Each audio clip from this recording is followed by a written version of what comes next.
Hey kids, it's time to get some SML podcast all up in that.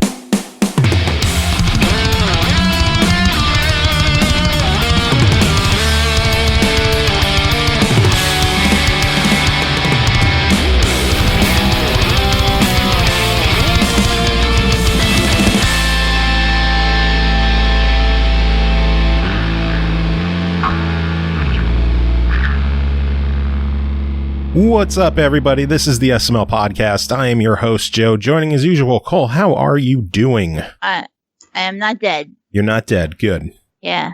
Thank goodness. Yeah. Yes. You know, sometimes it's the little victories. Yeah. When even the guest is happy, you know it's a good week. That's right.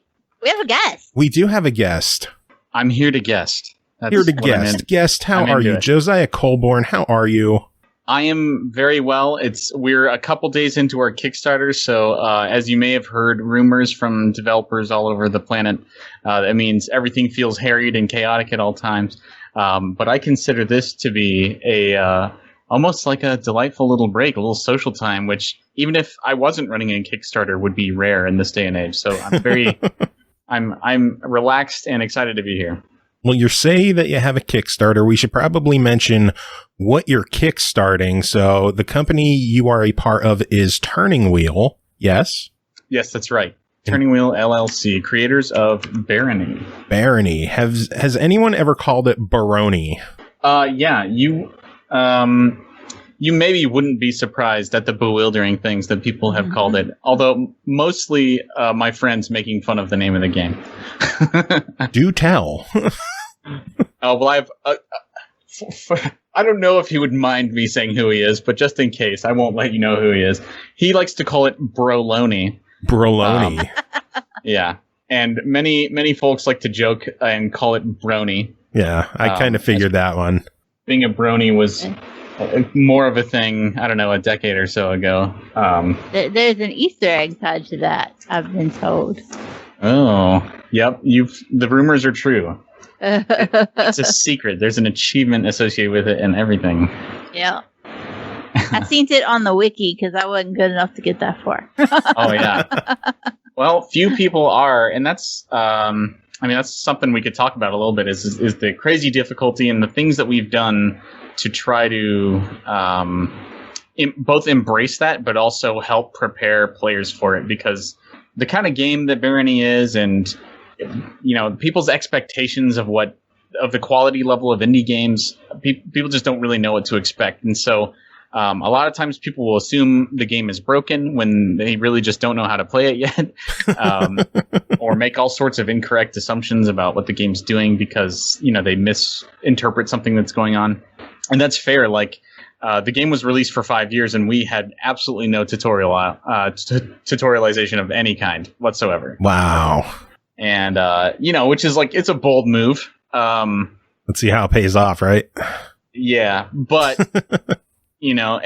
since here you are talking about the game, talking about bringing it to the Switch. So it did pay off. Yeah. Well, I think so. It's the kind of thing, I don't know. So I work in both AAA in my day jobs and in indie in my spare time, pretty much. I've been working on Barony with these homies for years and years now. And it's funny how working in those two spaces can cross-pollinate. But I was working with one company that was also a AAA company that was making sort of opaque and really challenging games. And there was something about that they're trying to figure out why people really like it. Like, why are people attracted to a game that doesn't tell you anything? And that you just have to figure it out for yourself. And so I think there is something to that. But in Barony, because it was, it's a small game, not a lot of people are getting exposed to it. There isn't always like this buzzing community, like eager to try to tell you, trying to reveal its secrets to you. We decided to finally build a tutorial, and it just released at the same time as our Kickstarter, which was also simultaneous with an Epic Game Store release. Yeah, and not only did it release on Epic, you guys are free game of the week. Yes, that's right. It's been, well, I mean, I said earlier it was chaotic because of the Kickstarter, but having that and the Hall of Trials tutorial all go live at the same time, it's been It's a lot for something that's not your day job. Let's put it that way. Yeah, well, we should probably take a quick step back. We're talking about Barony. For the people who don't know what this game is at all, give us the sales pitch on it. That is an excellent point. We haven't introduced it at all. So Barony... We're jumping ahead of ourselves. We are. I apologize. I got excited. Is the premier first-person roguelike RPG with co-op. And I say the premier because... well, I mean, there's a whole story about how I came to join the project, but when it comes to the genre of first-person RPGs, that's a fairly rare genre that people like. You've got your Skyrims and your Deus Exes, and you know, there's some entries in that genre, but them being multiplayer is pretty rare. I think Borderlands is maybe one that comes to mind, while also being a first-person action RPG game. But there was, at the time that we released Barony, there was literally none that were roguelikes that had procedural elements and permadeath. And it's just something that you could replay over and over again with friends. And so yeah, when we released, we were literally the only one that matched those tags. First person, co-op, roguelike. And there's been a few like sort of action shooter roguelikes where you like the levels are randomized and you've got guns and you're just shooting waves of bad guys, but they're not a roguelike RPG in the traditional sense that roguelike tends to imply. And Barony is like a thick and dense, mechanically heavy fantasy RPG in that way. And quite difficult as well. Yeah, it's a doozy. There is an achievement for dying in the tutorial, and if we could give it... Got it. Oh, yeah. Yeah. Proud, got it. So you played some of the Hall of Trials, did you? Yes. Mm-hmm. Can you tell me how far through them you got? Honestly, I only did the first trial. I got my ass kicked at it because of the dickhead skeletons on the bridge. And then I just jumped into the main game and I'm like, all right, I'm just jumping into this. Let's see. If the tutorial's going to kill me, I mean, I might as well just see what the game has to offer. Yeah. No, I think that's a great way to tackle it. The Hall of Trials is there. And it for me, it was an experiment because I haven't really played it or made a game where the tutorials were there both to teach you and to challenge you to rise to the game's difficulty. And roguelikes are kind of notoriously hard straight out the gate. Mm-hmm. And so presenting a tutorial that was like a walk through a daisy field just didn't seem like, you know, look up and point at the daisies and right click to collect daisies. Like it needed to have the context of the game and how you're expecting to play it kind of wrapped into it. And so when people actually finish all the trials, they actually feel like they're good at the game. Not just that they kind of remember some mechanics that somebody told them. And so that's why I put tests in there that are just that actually challenge you. But on the other hand, I actually really want people to feel like if the trial is too hard, that to go and take a break, just play, enjoy the game for what it is, probably die a few times in the more natural way. Before maybe being like, oh, you know what would really help me right now is if I was better at the block and attack rhythm that's kind of endemic to the game's melee combat. And then you go back to that bridge with the skeleton and you figure it out and you get through it and survive. And now when you go back and play the main game, you can tank effectively, which may be something you feel is suddenly really important to a playstyle you want to develop. Yeah, I gotta get my learn on. That's for sure. That's right. What's funny? Go ahead. Go ahead. I was prone to trial by fire, and I just threw myself into it to see what would happen. Death happened. But I kept pushing the button to do it again. Oh, awesome.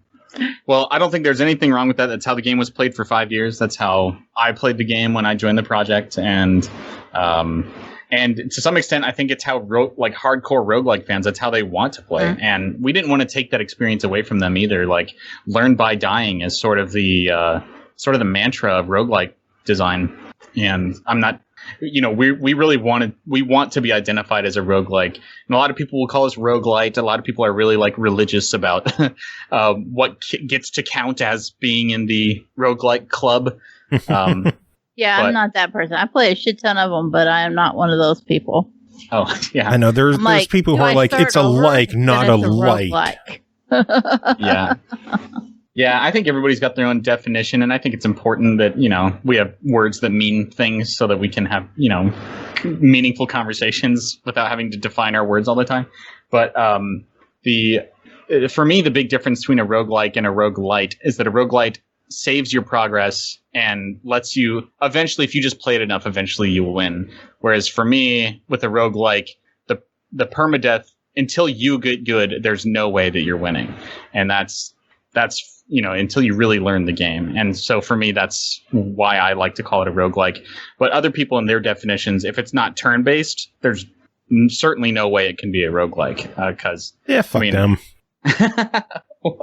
Hey, I'm not here to judge. Like, when it comes to like turn-based strategy games versus real-time strategy games, it's a huge difference in gameplay. So I don't begrudge people the difference, but the roguelite often implies that there's no complexity in the mechanics, and for us, it's just not the case. So that's why I really want to embrace the title. Yeah.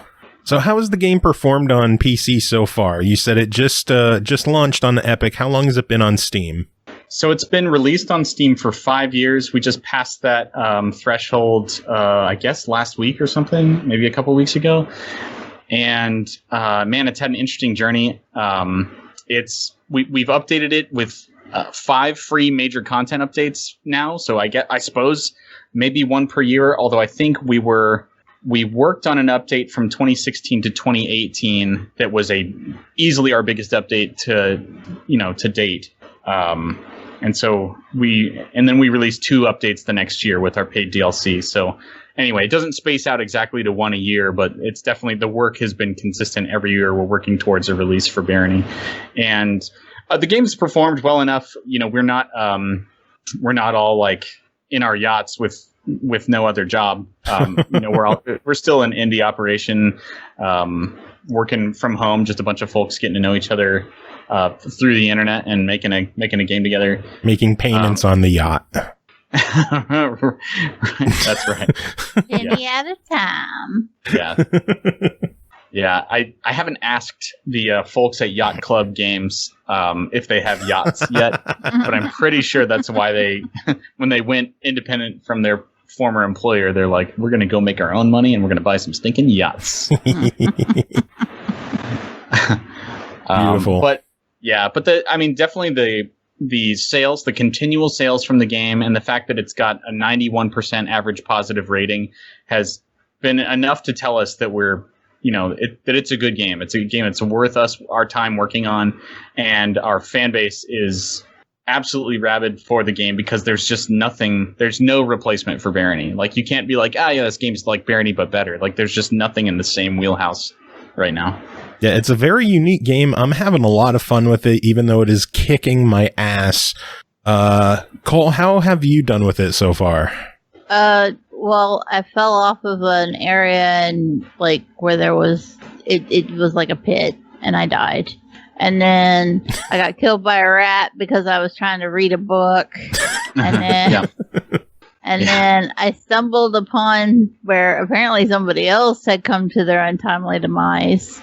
And I was trying to equip shit, and then I got killed. And so I'm not doing well, is what I'm trying to say. Yeah. Despite being somebody who plays these kind of games a fuck ton, I'm doing very poorly. But again, I took the trial by fire route. So I was like, I'm going to just throw myself in. And if I die, you asked for this. I pick my fucking sword up and do it again. And so it's just, a slow and steady learning process. But I was having some issues. I was actually talking to Joe about this because he was able to play it with a controller fine. And I was having issues where I couldn't get my Elite controller to work. And because I have arthritis, I can't use the keyboard and mouse to play well. Yeah. And my Elite controller is modified, so I don't get hand fatigue. I wonder if it's because it's an Elite, because I think those are coded differently from normal Xbox controllers. Something was haywire somewhere, and so I was forced to have to play with the keyboard and mouse. And it could have just been an issue on my side. Who the fuck knows? I'm prone to things. PCs. It is what it is. But it was limiting how much I could actually put effort into the game just because I have hand fatigue, and that was on me. Well, I can't blame you. One of the reasons why we're kickstarting for the Switch is because there's a lot of features that are that we really love about console gaming that we could definitely release on the PC, but would be so much more important and at home on a console. And we know we just haven't dedicated the development effort to supporting those as well as we know they deserve to be, because the PC platform just doesn't demand, that literally 100% of the user base on a console is going to be using a gamepad. Like, that's really important to get that right. Whereas, a much smaller percentage are going to be using that on a PC. But I have personally, since I joined the team, I pushed for us to support gamepads, and I worked with one of our gameplay programmers to get sort of fundamental gamepad support in there, just so that we would have something for people who really want it. So it's unfortunate that it didn't work, but that's also to say that I know it's not where it needs to be, and that's part of the Kickstarter effort. Is we really want the game to feel as good as something like Borderlands does on a Switch, and because we know that a first-person game with RPG mechanics and inventory collection and all that can feel really good, and Barony doesn't have any excuses. Like, Barony's like the level design is essentially 2D, and you're not like 360 no scoping with headshots while you're diving into bushes. It's just not that kind of game, and so we can be a lot more forgiving with the first person joypad controls or thumbstick controls, and I guess what I'm saying is that Barony has an easier problem to solve than Borderlands when it comes to like landing those headshots and all that. You just sort of point in the general direction of an enemy in Barony, and you're going to hit them with your bow and arrow or whatever. So it's really important to us to make the gamepad experience better, and it makes me. I mean, the Elite controllers are awesome, and I've never been able to justify a reason to get one, and I feel like you just gave me a reason to get one. You should 110% get one. Yeah, like, there's this unique technical challenge that we can only check for if I own one of these. To take into consideration, and it's something that a lot of indie devs, they don't have the QA basis to say, how's my game going to play for somebody with a disability? Yep. And so until somebody pipes up and says, hey, I use a modified Elite controller, who thinks of that, right? Yeah. Sure. And so I don't fault anybody. Like, when I plug that shit in and it doesn't work, I'm like, that sounds about right. Because I don't fault anybody for thinking, somebody who's going to play my game has crooked fingers, Sure. You should really get a spare regular Xbox controller for the PC.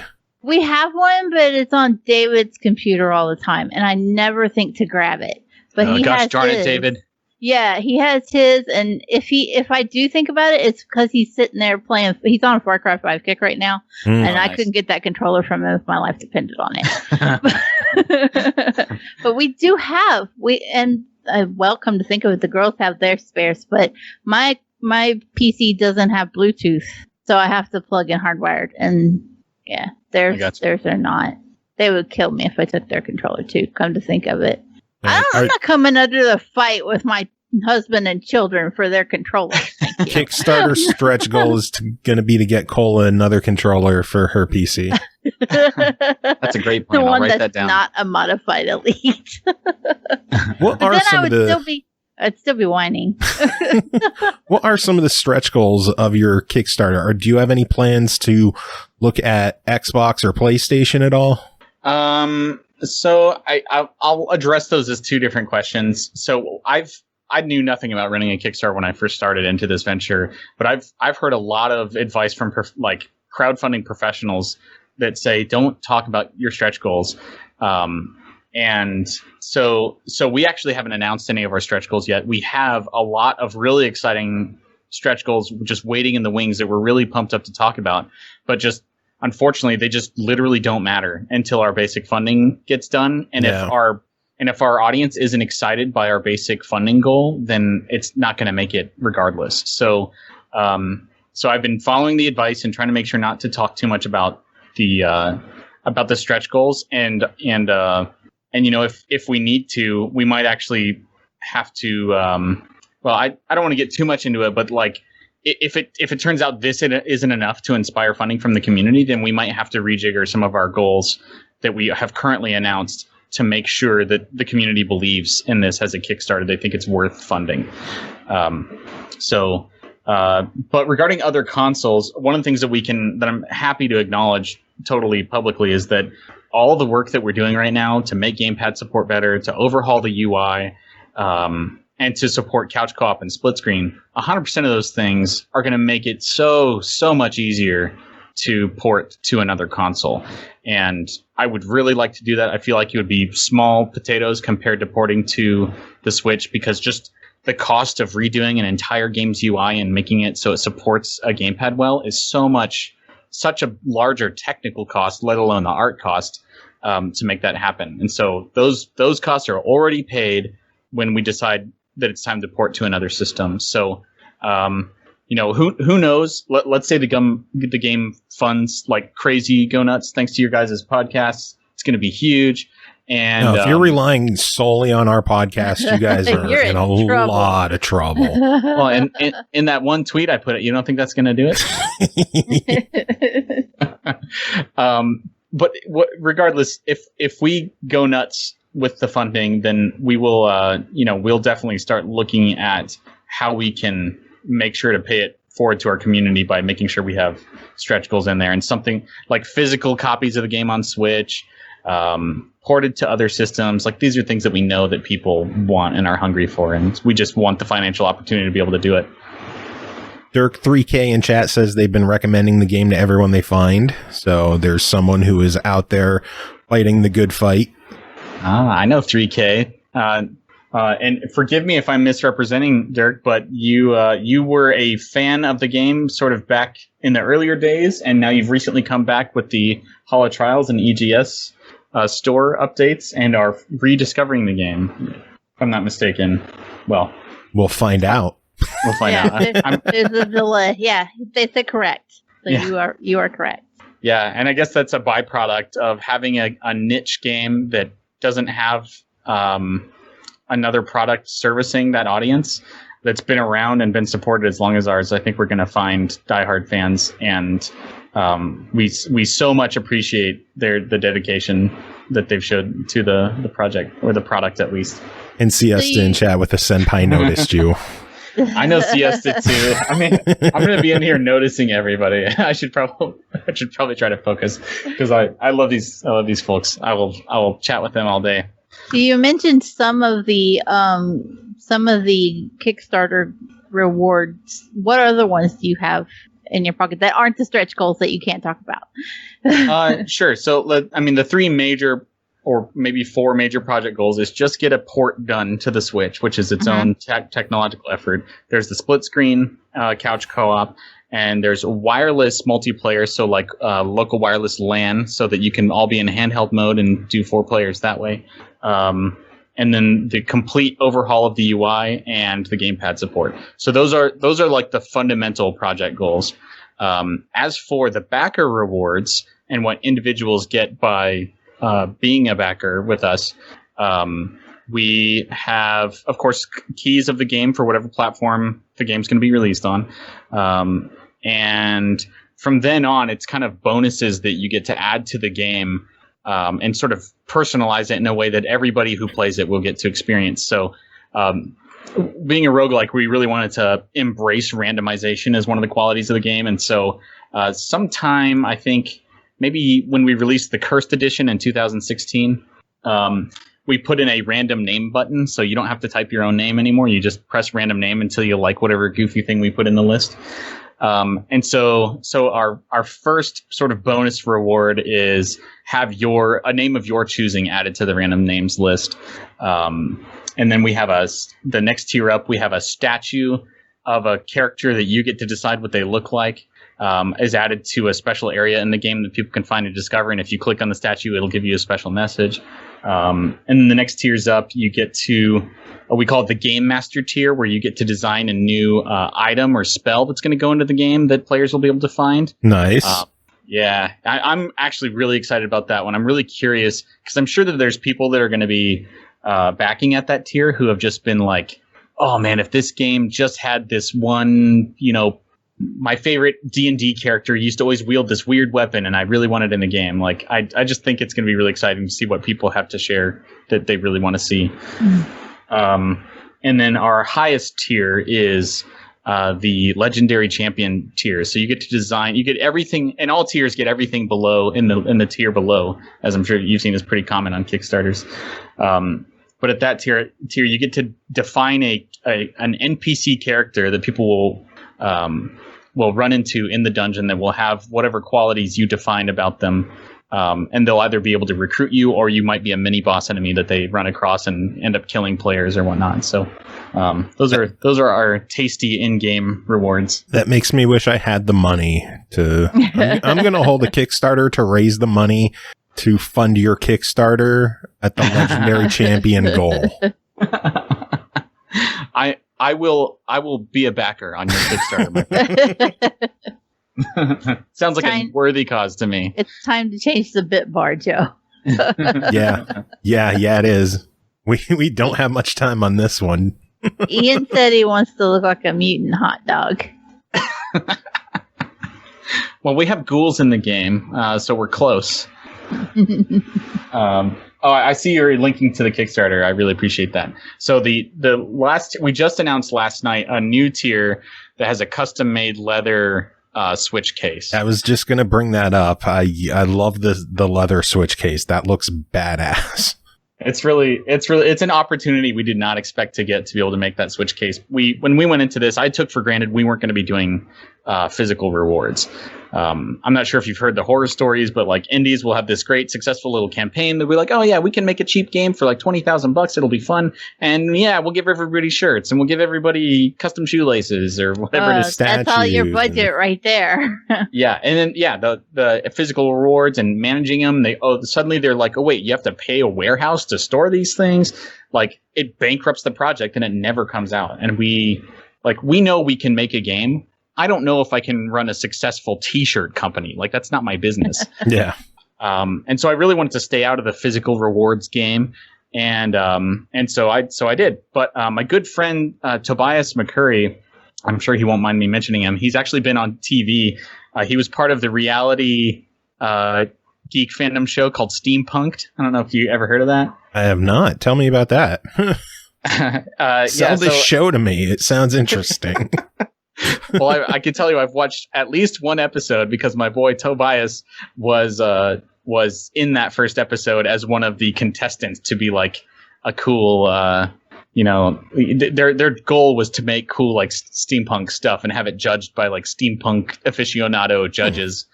And so he's got a lot of experience like working with like hand working with metal, like beating it with hammers and bending it and sewing it into leather and doing leather burning and cutting like that's he's a steampunk LARPer crafter guy. That's just like what he does. And so he's loved Barony for years, and we've been friends for a long time, since way before Barony. And so he just approaches me one day and he's like, dude, how about a Barony switch case? Like I make leather switch cases. And I was like, why are you just telling me about this now? This is amazing. Like I 100% want to do this. So it's a pretty expensive tier. He's just one dude making them. And so there's only, I believe, 25 of those available. I think now it's down to 21 or something. Yeah. Something like that. But it's like the Game Master tier, except for you also get your sweet Switch case, which justifies you bringing it to the Renaissance Fair, and nobody will say that you're not period accurate. And $348 for that tier. I am very, very interested in that. Especially because I just sold some stuff the other day. So see if the wife will kill me or not if I bring it up.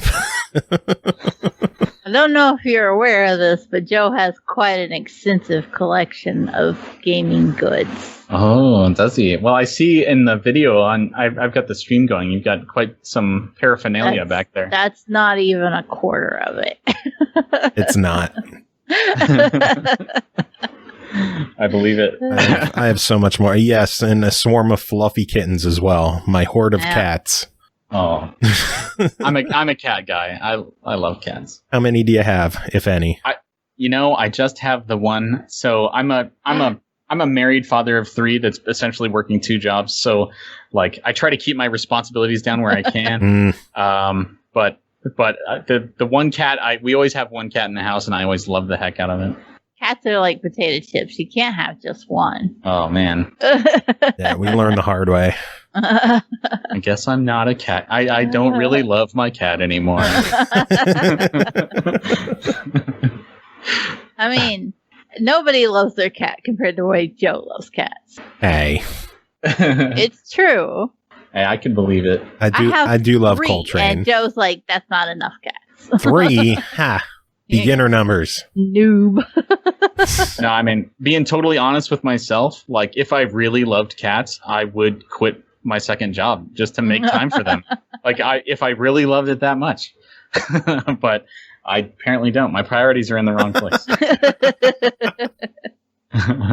We're shaming you over your inattentiveness to multiple cats. Yeah, That's not what you thought you were getting here.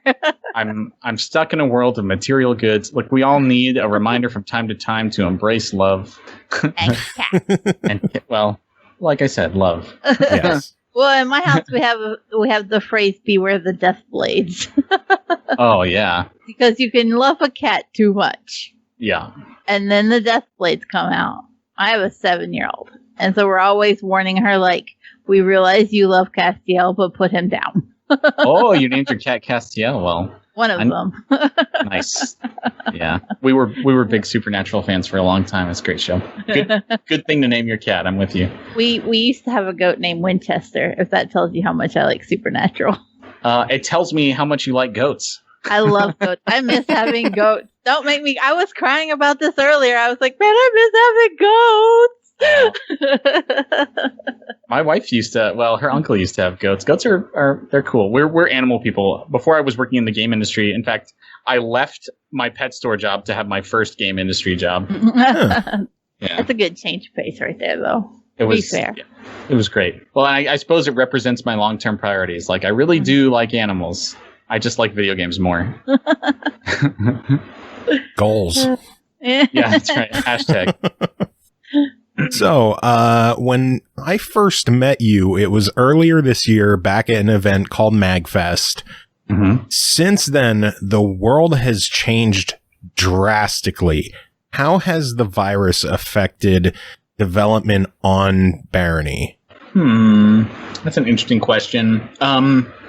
Well, in a few ways. One is speculative. The other one is about my work, so I can speak on it a little more, I guess, with more informed sincerity. So I'll talk about that first. For me, it's because I've been work from home this whole time, it means that I've got less time on the road commuting, and that's just been a reality. My whole career is having to have a 1 to 2 hours of the day being spent commuting. And when I'm already sort of shoving my indie game work in at the end of the day, that's a lot of time to lose. And so I think it's really enabled me to focus more on my hobby time being spent doing this kind of fun work without having to sacrifice so much sleep or so much family time, which also go ahead of my love for cats, unfortunately. So it's been freeing in that way. And because I've done like hobby game work for a long time, I've always had a work like a home office setup. It's always been a priority for me to make sure I have a good home office, and so it was just natural for me to start using that, and so I've been able to take advantage of that extra time. The other way that it might have affected development is I think more people are playing video games, and I think people are looking for more games that they can play together with friends, and maybe even more games that are a little harder, a little meatier and more complex because they have more time and desire to have I guess more of a meaningful relationship with the game, as hyperbolic as that sounds, maybe. I totally understand that. As we've gotten older, you just don't have the time to invest 100 hours in a game anymore, but something you could play in small bite-sized chunks. If you suck at Barony like I do and you only have like 10-minute runs, you can come back and kill time here and there with it. Yeah.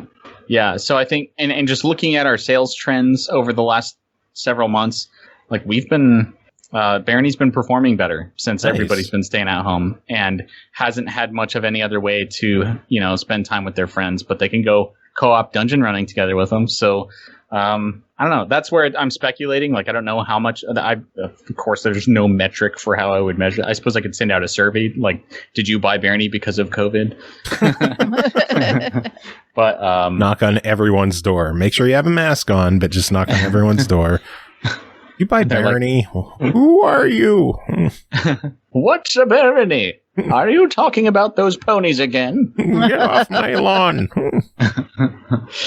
Yeah. So I think that's maybe the only relevant answer I have, but it is something I've thought a little bit about. All right. Cole, any questions on your end? I feel like I've been asking everything. No, I was content to just let you keep asking shit, to be fair. Well, I mean, on conventions, like, we had so much fun at MAGFest, and we met so many cool people that, like, and now I have banners. Like, I've never owned Barony banners before because I didn't have a reason to. Like, we're set to go to conventions now, and there's just no opportunity to. So it's a little sad, but it's allowed us to have, I guess, richer relationships with the people that we did meet, and those relationships they can afford to last longer because they're not getting distracted by new events all the time. Did you do many conventions before MAGFest, or was that something relatively new for you guys? Yeah, no, this is the first Barony convention that I've been a part of, or convention that I attended on behalf of Barony and Turning Wheel. And the project creator and studio founder, Sheridan Rathbun, he had been to a few conventions with Barony. And our musician, Chris Kukla, tends to like to come along. He's a great networker and fun helping hand to have along at the conventions. And those are the two that you met when I'm sure you met them both when you came.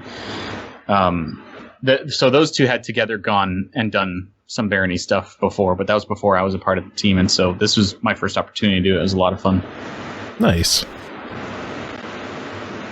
Any fun memories from MAGFest? Well, you know, tons of fun memories, but I mean, one of the things I didn't really, I didn't anticipate is like how obsessed I was going to be with wanting to be at our booth and just making sure that we were, you know, doing our best to support the game and to just be there for the people that were excited about our game. Like, if somebody else cared enough about our project to want to be at our booth, I wanted to be there with them. And I couldn't train myself out of that. And I had read some like professional advice guides about like how to do well at your booth at your convention, and they're always like, hey, don't kill yourself, try to make time to enjoy the convention, make sure you invite enough of your team so that you feel good about leaving the booth with them so you can go and have fun doing something else for maybe a couple hours a day. Like, you don't have to be there all the time.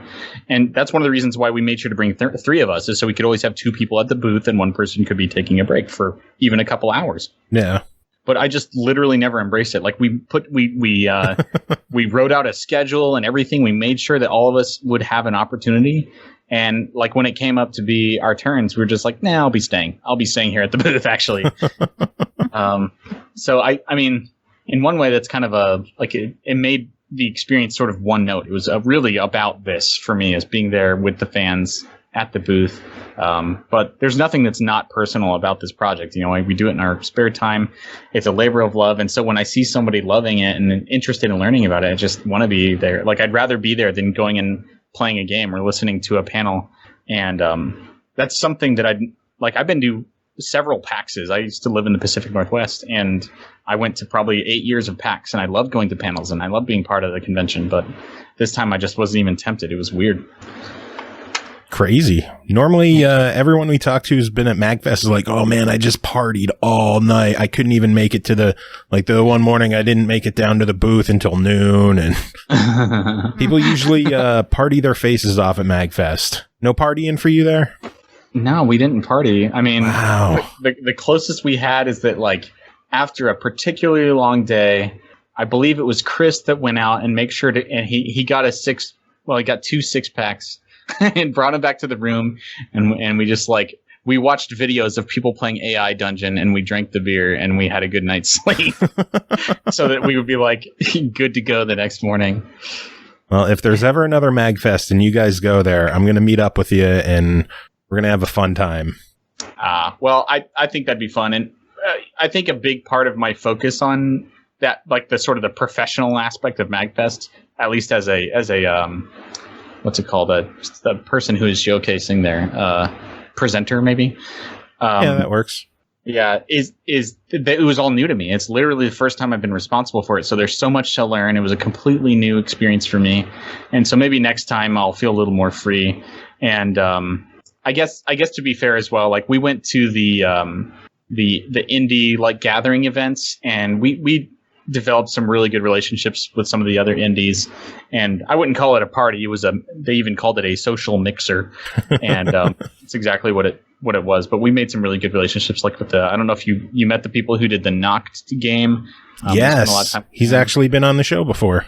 Oh, awesome. Good. Yeah, we had some great conversations with them. And then there was the Sheep's Meow. Didn't see that one. Let me make sure I got the right name here. The Sheep's Meow. Yeah. They had a great portfolio of like 4 or 5 games, which is out there to just like churn games out and have a fun time doing it. We had some good conversations with them too. Yeah. But it was all sort of like on the showroom floor and at the mixer. So it was all very sort of like condoned professional behavior. Condoned. Yeah. My buddy in chat, Chris, our friend, our old co-host Chris, saying he's sad that they might not have a mag this year. Your story of staying on the show floor reminds me of Chris's first MAGFest, where he made a CD to sell to some of our friends there, just some game remixes, and he ended up working at a merch booth and staying there like the entire time selling CDs just so he could sell his own CD as well. Wow. So he pretty much missed a whole chunk of MAGFest just because he wanted to sell his CD, and he just enjoyed talking to people, and he's a really social guy. He just loves talking to people. Too bad he wasn't free tonight. I would have told him to come on and chat with us tonight too. He's a good dude. Yeah, that would have been fun. And I totally relate to that story. It's just like, you just get a fire under you and you're just like, I'm going to be doing this now. Like, I have to do everything I can to make this a success because nobody else is going to do it for me. And hey, just get driven. One track mind, laser focus. Well, after Barony, what else is there? What's next on the plate for you guys? I might die. True. It could be the end. That would be inconvenient. It would be inconvenient. No, more likely though. So some of the backstory about how things are working at Turning Wheel is so Barony, the game engine for Barony was built from scratch by the founder of Sheridan, and it was I think it was the first 3D game engine he had made, and that's what the game is running on, and that's what we're porting to consoles. And whenever anybody talks to us about Barony, like especially developers, they're like, so is it like Unity or UE4? And we're just like, oh, it's C. It was programmed in C. and so it was a huge learning experience for Sheridan, and he spent some years before he recruited a team to build it before he started going on different forums and stuff to find people to contribute. And so by the time that we released the Cursed Edition overhaul Barony, he was Barony, he was ready to move into making our next game. And so he and I worked together to come up with a design that we're both really excited about.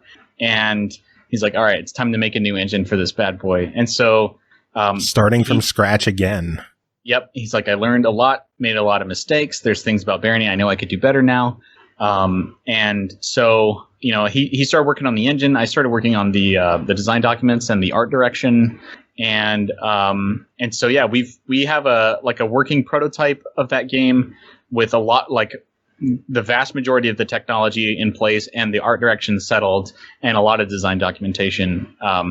But when we got the opportunity to port to the Switch and to bring the game to the Epic Games Store, that became our immediate focus. Oh, yeah. So we put our plans for our future game on hold. When I came to MAGFest, we had just released our last paid DLC. And so we were just kind of there to promote it and, be excited about the work that we did.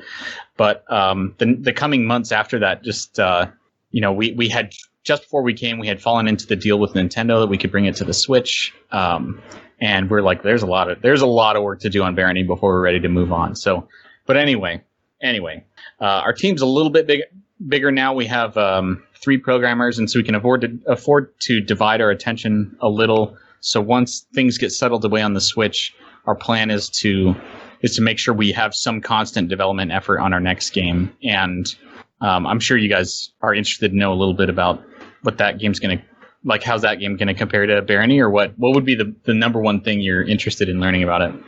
Well, I don't know what you're allowed to talk about. I know some developers don't really want to reveal too much about their next project before they're ready to unveil anything. I'm not sure what's publicly known about the project, so I don't want to overstep any boundaries.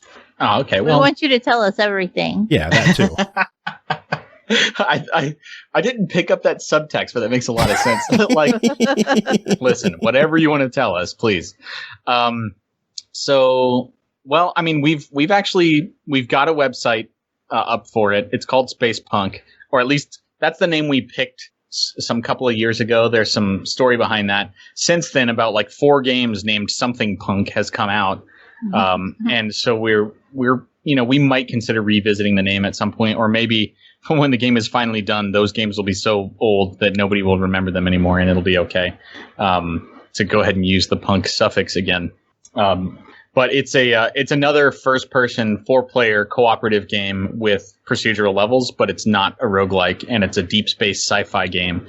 It's sort of I'm trying to think of what we've announced and what we haven't, but we've shown some screenshots on the Twitter, or the Turning Wheel Twitter, that shows our main character Punk in the sort of deep space ship dungeon that we've constructed.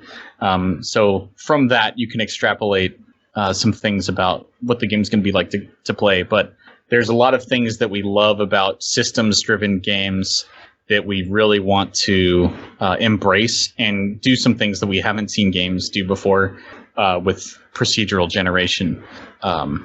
So yeah, I think that might be the spiel that I feel good about giving right now. But I'm open to questions if you're.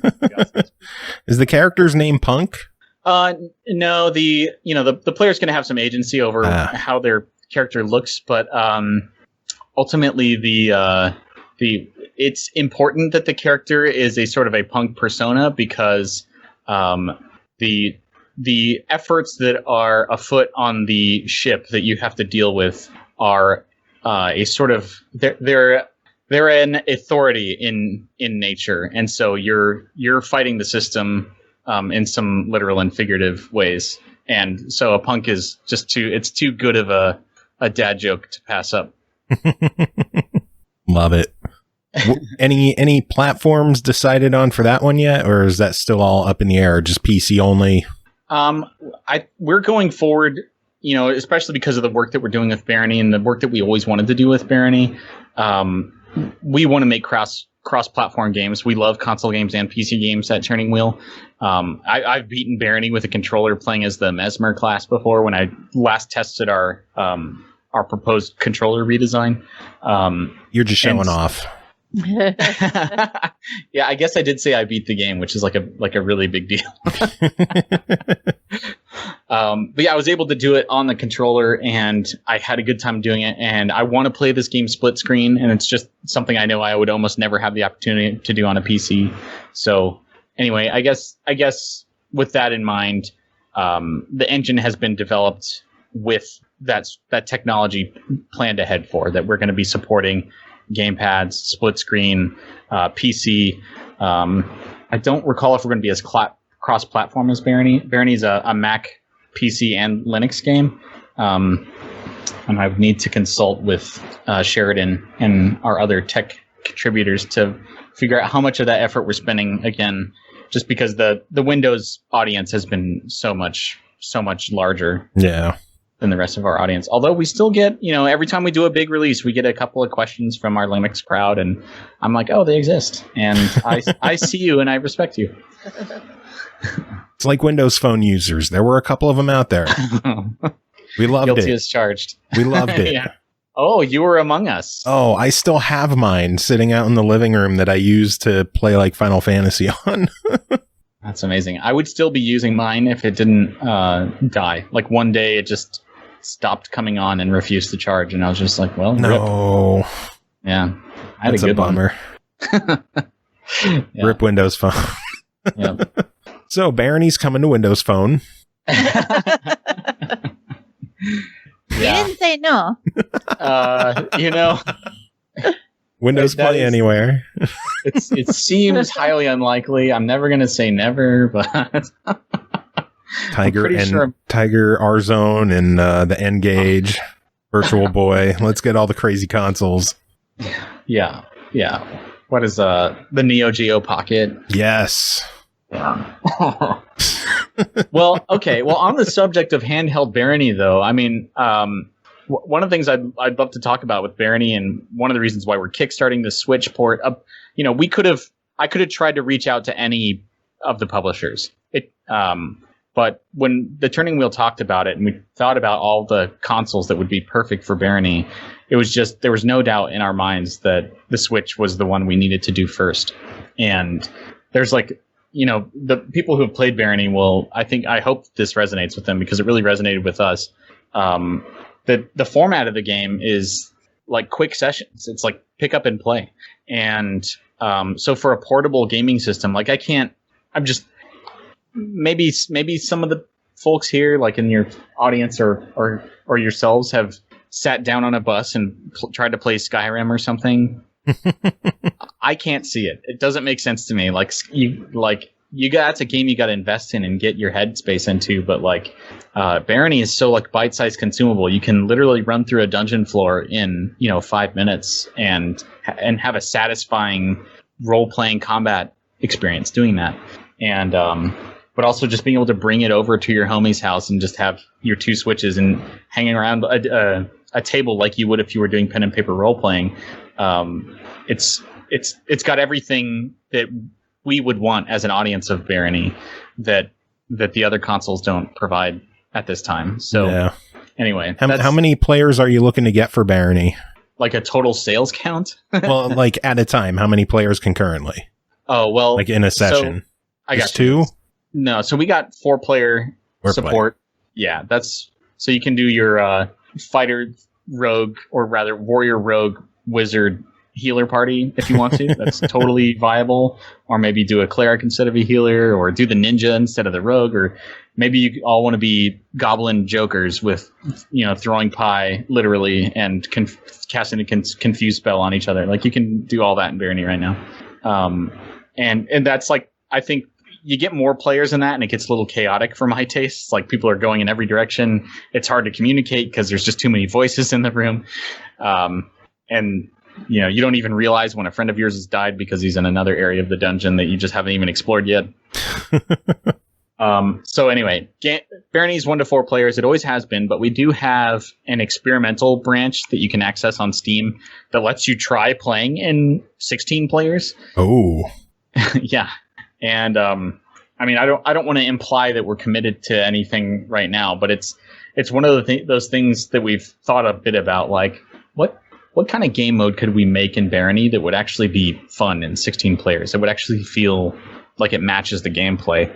And so we've thrown some ideas around. But when it comes to the core experience of delving a dungeon together and sort of being a cooperative party of adventurers, we think 4 is the right size for this game. Yeah, that makes sense. With the potential of 16 people online, have you considered any competitive game modes? Yeah, I mean, almost exclusively for 16-player mode, that's what I've thought would be a fit. And, you see big MMOs where you got 40 people all working against the same boss. I just don't think that's a fit for Barony. Your little role that you play as one of 40 just feels so insignificant, and it's not the heroic fantasy we're trying to sell with this game. Or I should say that we're trying to achieve with this game. But we can imagine 4 squads of 4 that have their own little corner of the dungeon, and they have to defend it. Or that sounds awesome. Yeah, I mean, really. I have to caveat. Well, you're not committing to anything like that. This is just spitballing, right? Just spitballing. Yeah, the stuff that we think would be really. So what's the release date for this? Next week? What?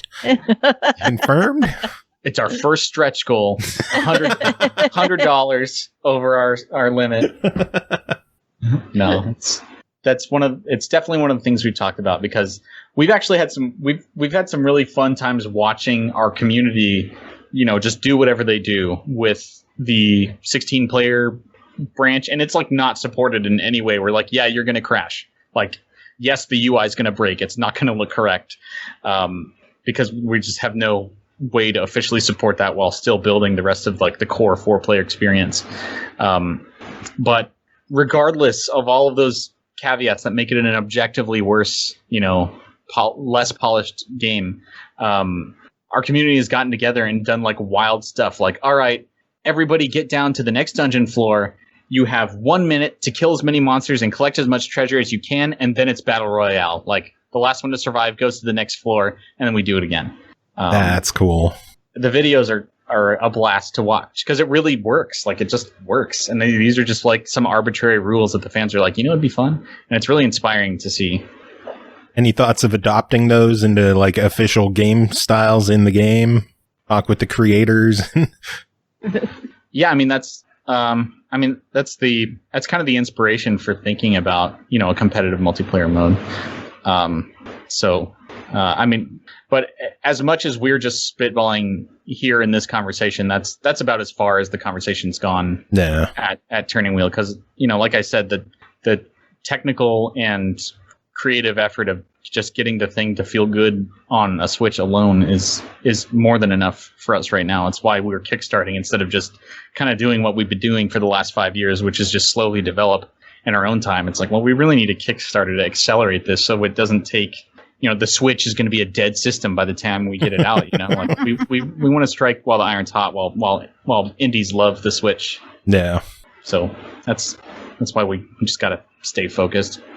Chris in chat was asking, what is one of the main challenges with creating a procedural game?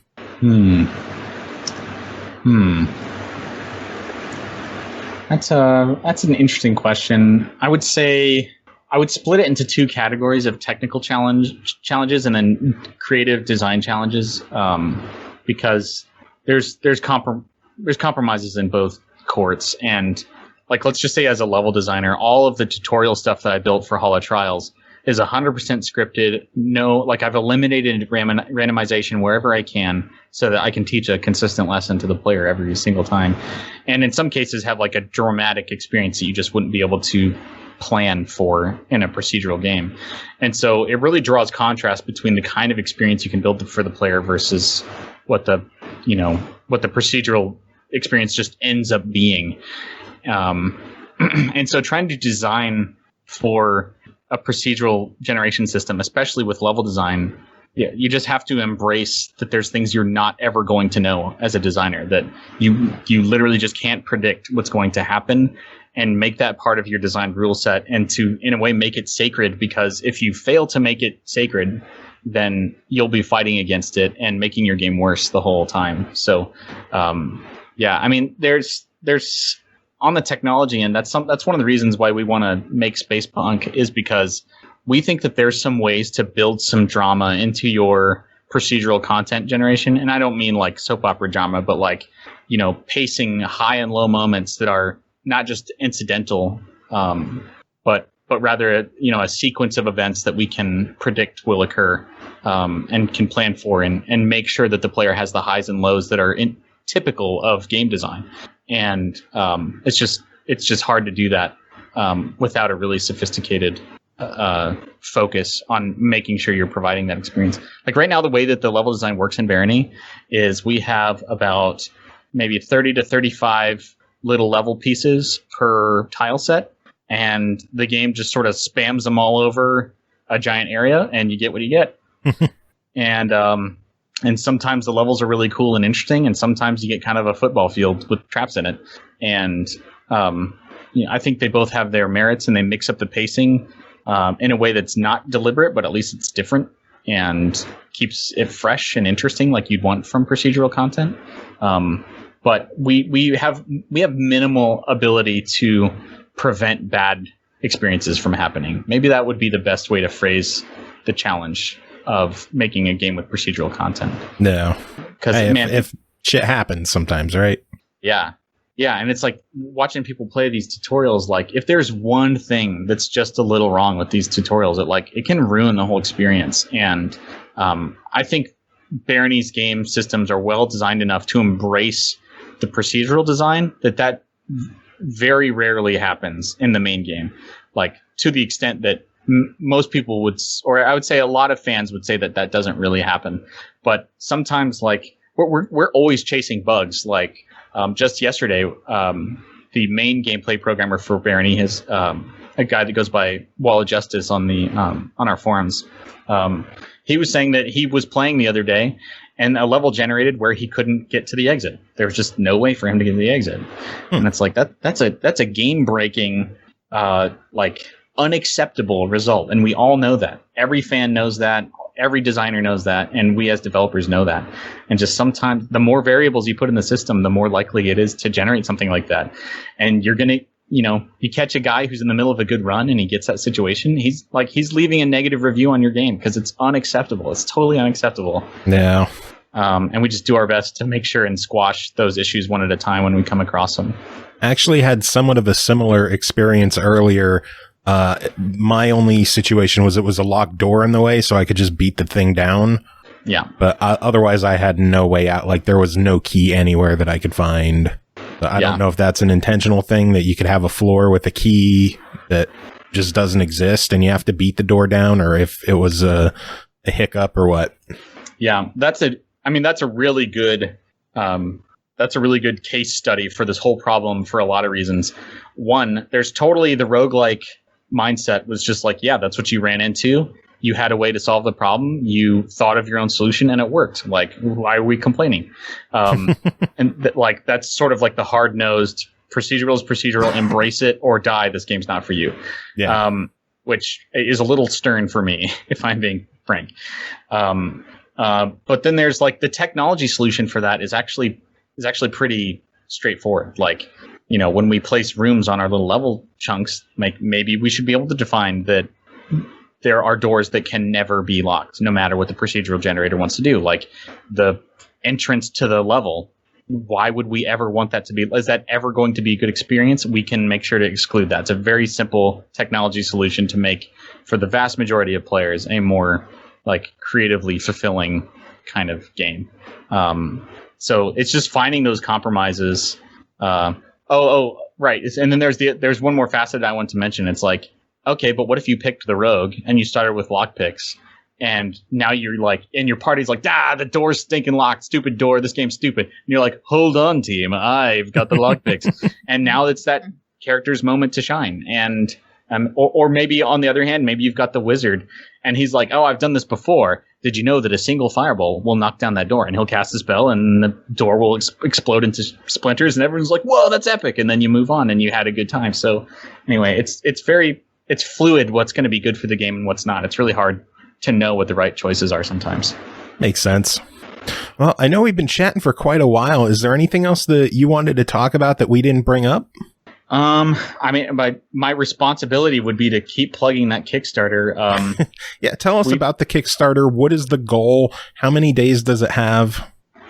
We set our goal at 35,000, which I know to some people might sound really high until you start talking about a team of 6 and the prospect of how they could use that money to, to work full time to do something faster. Yeah. So I understand some skepticism at the goal, but our first few days have been pretty good. We're pretty close to raising 10,000, which may sound like a lot for our first couple days, but if you look at Kickstarter trends, there's a long way to go, and the first couple days are where you get a big chunk of your money, and then it lulls for a while. So now's a really important time for us. If you're marginally excited about Barony, if you know somebody who kind of likes D&D or fantasy or Lord of the Rings, and they like older games, Barony might tickle a fancy in them that they've never that they rarely get to enjoy. So if you know friends or family that might be really interested in a game like this, now's the time where we're like, please go share the good news of Barony. Because we could definitely use some support. We still have the early bird backer tier available to get the game for $10 on any system you like. Probably the Switch is where you're going to want to take advantage of that, though, because you can get the game on sale on Steam right now for $7.50. But the Switch version, it's going to come out. It's going to be brand new, and we're certainly not going to be selling at a discount right away. So to get in at day one for $10 on the Switch is a pretty big deal. So we're hoping to sell quite a few of those early bird backer tiers, then that'll really support us. But also, if you fancy yourself sort of like an armchair game designer, and you're like, what would make this game awesome? A freaking flail. I'm gonna pay $248 to say that you're putting a flail on this game. Welcome to the Kickstarter. That's what it's here for. We want to make this the game that you dreamed of playing. That's why I joined the team, is to make the game I dreamed of playing. And we did it. And I think it's great to give backers that opportunity too. If you want to see it as an opportunity, I would encourage you to do that. Don't let your dreams be dreams. Absolutely. Yes. Exactly. Yeah. Oh man. Well, our notes at the bottom will have a link to the Kickstarter, so our listeners should just check those out. Hit up the link, head up over to the Kickstarter, drop a few bucks on the project, make it happen. It's been awesome having you on chatting. Everyone else, we're going to take a quick break. We're going to listen to some music. We're going to be back with more show. But Josiah, thank you again so much for coming on the show. It's been a blast. And thank you, SML. This has been very enjoyable. I really had a great time. Do you have any final words before we end the interview? Be excellent to one another.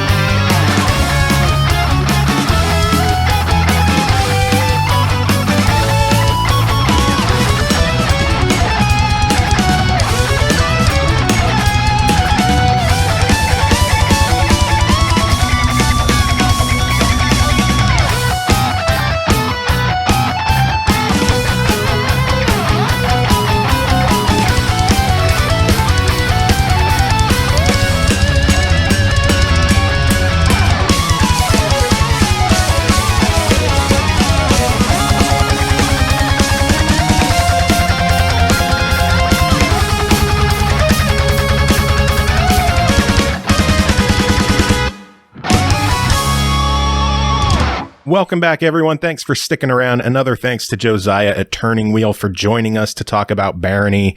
Cole, that was fun, wasn't it? It was a good time. It was a good time. And the game is cool. It is on Kickstarter, so help it come to the Switch. Again, the link is in the show notes, so check those out. Hit up the Kickstarter. It's party time, though. Tim's here, Pernell's here, Chris is here. How's everyone doing? Party! Party cat. I mean, yes, I'm doing great. Ooh, party time. That's what they all say. They all say party time. How's everyone doing? How was everyone's weekend? It was all right. I worked. I slept. I went to a botanical garden for nature. So I've decided nature was present. It was present. Nature. I've decided that that's going to become a weekend thing. I want to come up with some activity where I go out into the wilds and just get away from society for a few hours, because there was something serene about that. I just sat near a pond and just smelled plants, and they didn't stink. It was great. It didn't smell like urban. It smelled like flora and fauna. They smelled plants. Fauna. I heard birds, insects that weren't mosquitoes. I saw butterflies of various types. Unfortunately, I also saw spotted lanternflies and couldn't kill them fast enough. Ooh. And I did see, a really cool leaf that had like 40 caterpillar-looking things on it. It was just kind of hanging out.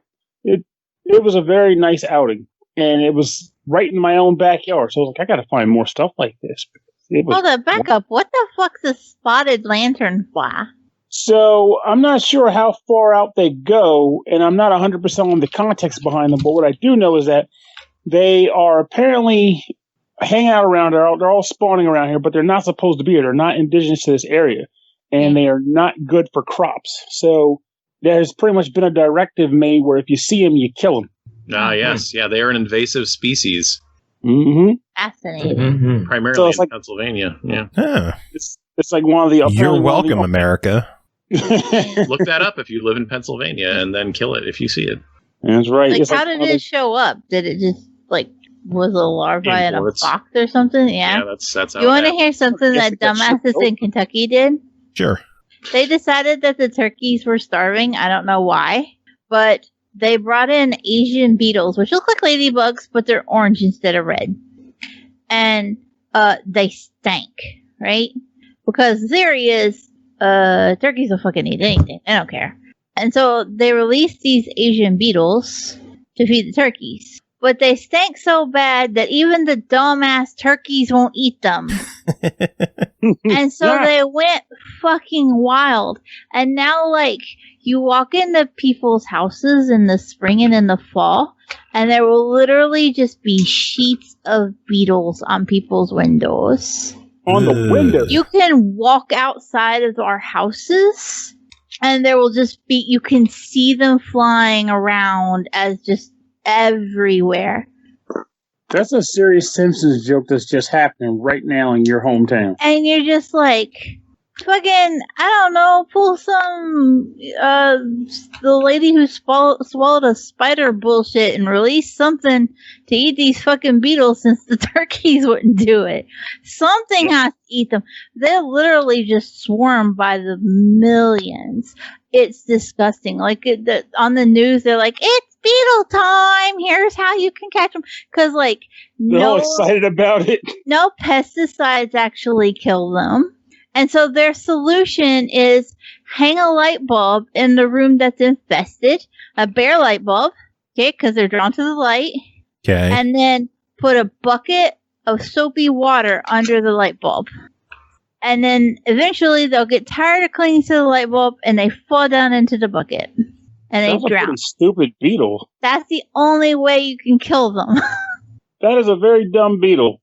The other I have to option say- is just suck them up in your vacuum. But remember what I said. They fucking stink. So when you suck them up in the vacuum, and like people like me with really bad allergies are horribly allergic to them. Oh, man. So like if you've heard me in the spring and the fall, I'm like, my allergies are fucking with me. It's the Beatles. And Well, not the musical kind. Well, I like some of their music. I mean, I don't think you have to be that hard. I'm allergic to those Beatles too. But yeah, it's the Beatles. They released the orange ones, and they fuck up everybody's allergies, like watery eyes, coughing, can't breathe, smell like dank. Oh, they're horrible. Dank, the dank. Yeah, they smell like just like they stank. It's bad. No, It's poor bad. stinky ass beetles. They are. And like Poor You know, stinky ass beetle. you know how there's people that like love ladybugs, right? And they're like, ladybugs are adorable, and I'm like, I'm permanently traumatized from ladybugs because they look close enough to those orange beetles, which we call them taterbugs. I know other what? people call them other things, but we call them taterbugs. Why would you call them taterbug? They don't remind know, people of but tater tots. No, but they smell horrible. So they smell like tater. No. I don't understand. You know what? I would rather smell hot compost than smell a tater bug. They're that bad. I'm just stuck on the name. Yeah, I don't know why people started calling them tater bugs, but I do remember one time. I think I was pregnant with number 2. It's been a while ago, but we lived in our old house, and I had left the window open one night without realizing that like it was tater bug time because I'd only just moved down here, and I left the window open after I'd had it open the night before. I didn't close it the next morning, and I went to go into our room to go to bed, and literally there was just swarms of tater bugs just crawling on the ceiling, and he had to break out the vacuum and suck up all the tater bugs before we could go to bed. It was horrible. Oh, And my lord. From then on, I remembered to close the fucking window. Keep your heart out, Girl Scout cookie time. Oh, yeah. Tater bug time is traumatizing if you're not ready for it. I friggin' believe it. No, thank you. keep the tater bugs. We'll keep our lantern flies. We'll all kill and be merry. At least they ain't stinky, right? That is true. They don't smell. They're just they actually look awesome too. It's just that society has deemed them to be invasive, and then as a result, they must die.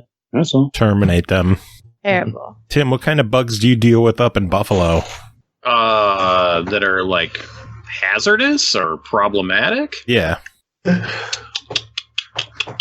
Nothing's springing to mind. Chris, anything in Texas? Like the son took care of all those books. She was, yo. No, I'm trying to think. Not really. I mean, just the usual water bugs and cockroaches and things like that. Oh, those bugs. We have those here. Yeah, those are everywhere. They will outlive humankind. But so those are your tater bugs, Cole? Those are the tater bugs. Oh, those are literally ladybugs, They're kind of. just orange ladybugs, basically. But they leave this disgusting trail everywhere they go. Yeah, those things stink.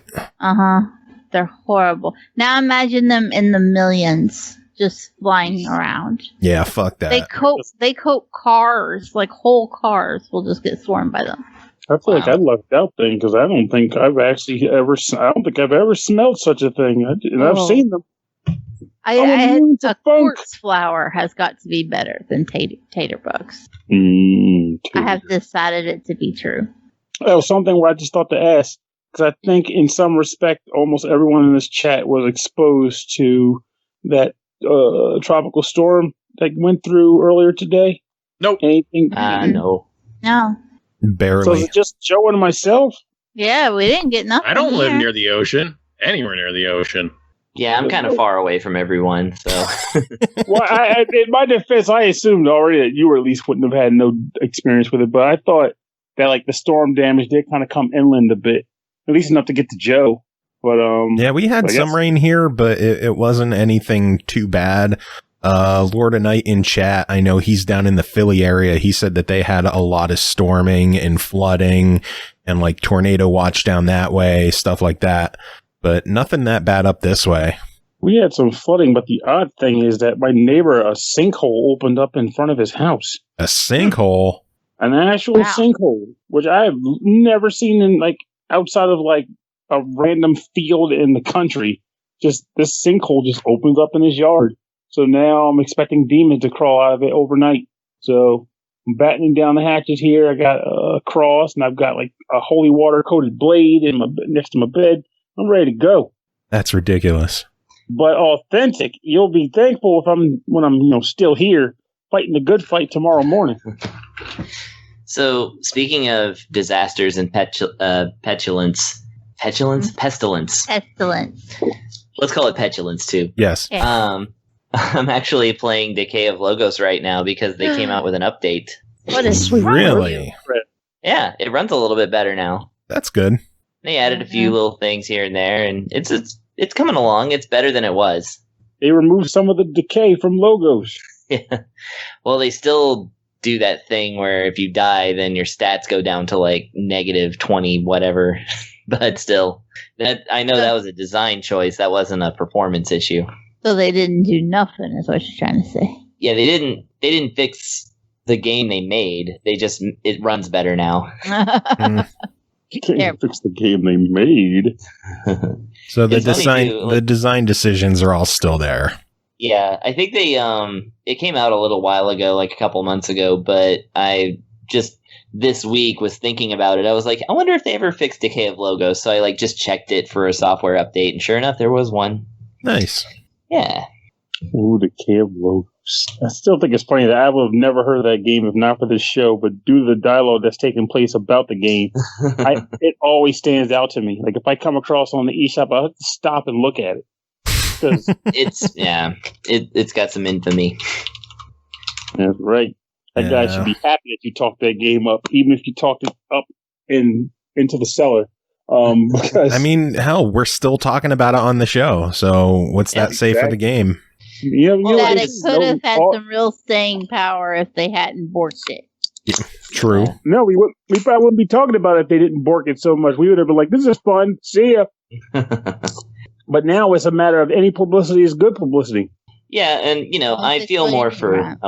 I have more sympathy for Decay of Logos because it's not, Gilson B. Pontes. Oh, Gilson! It's not.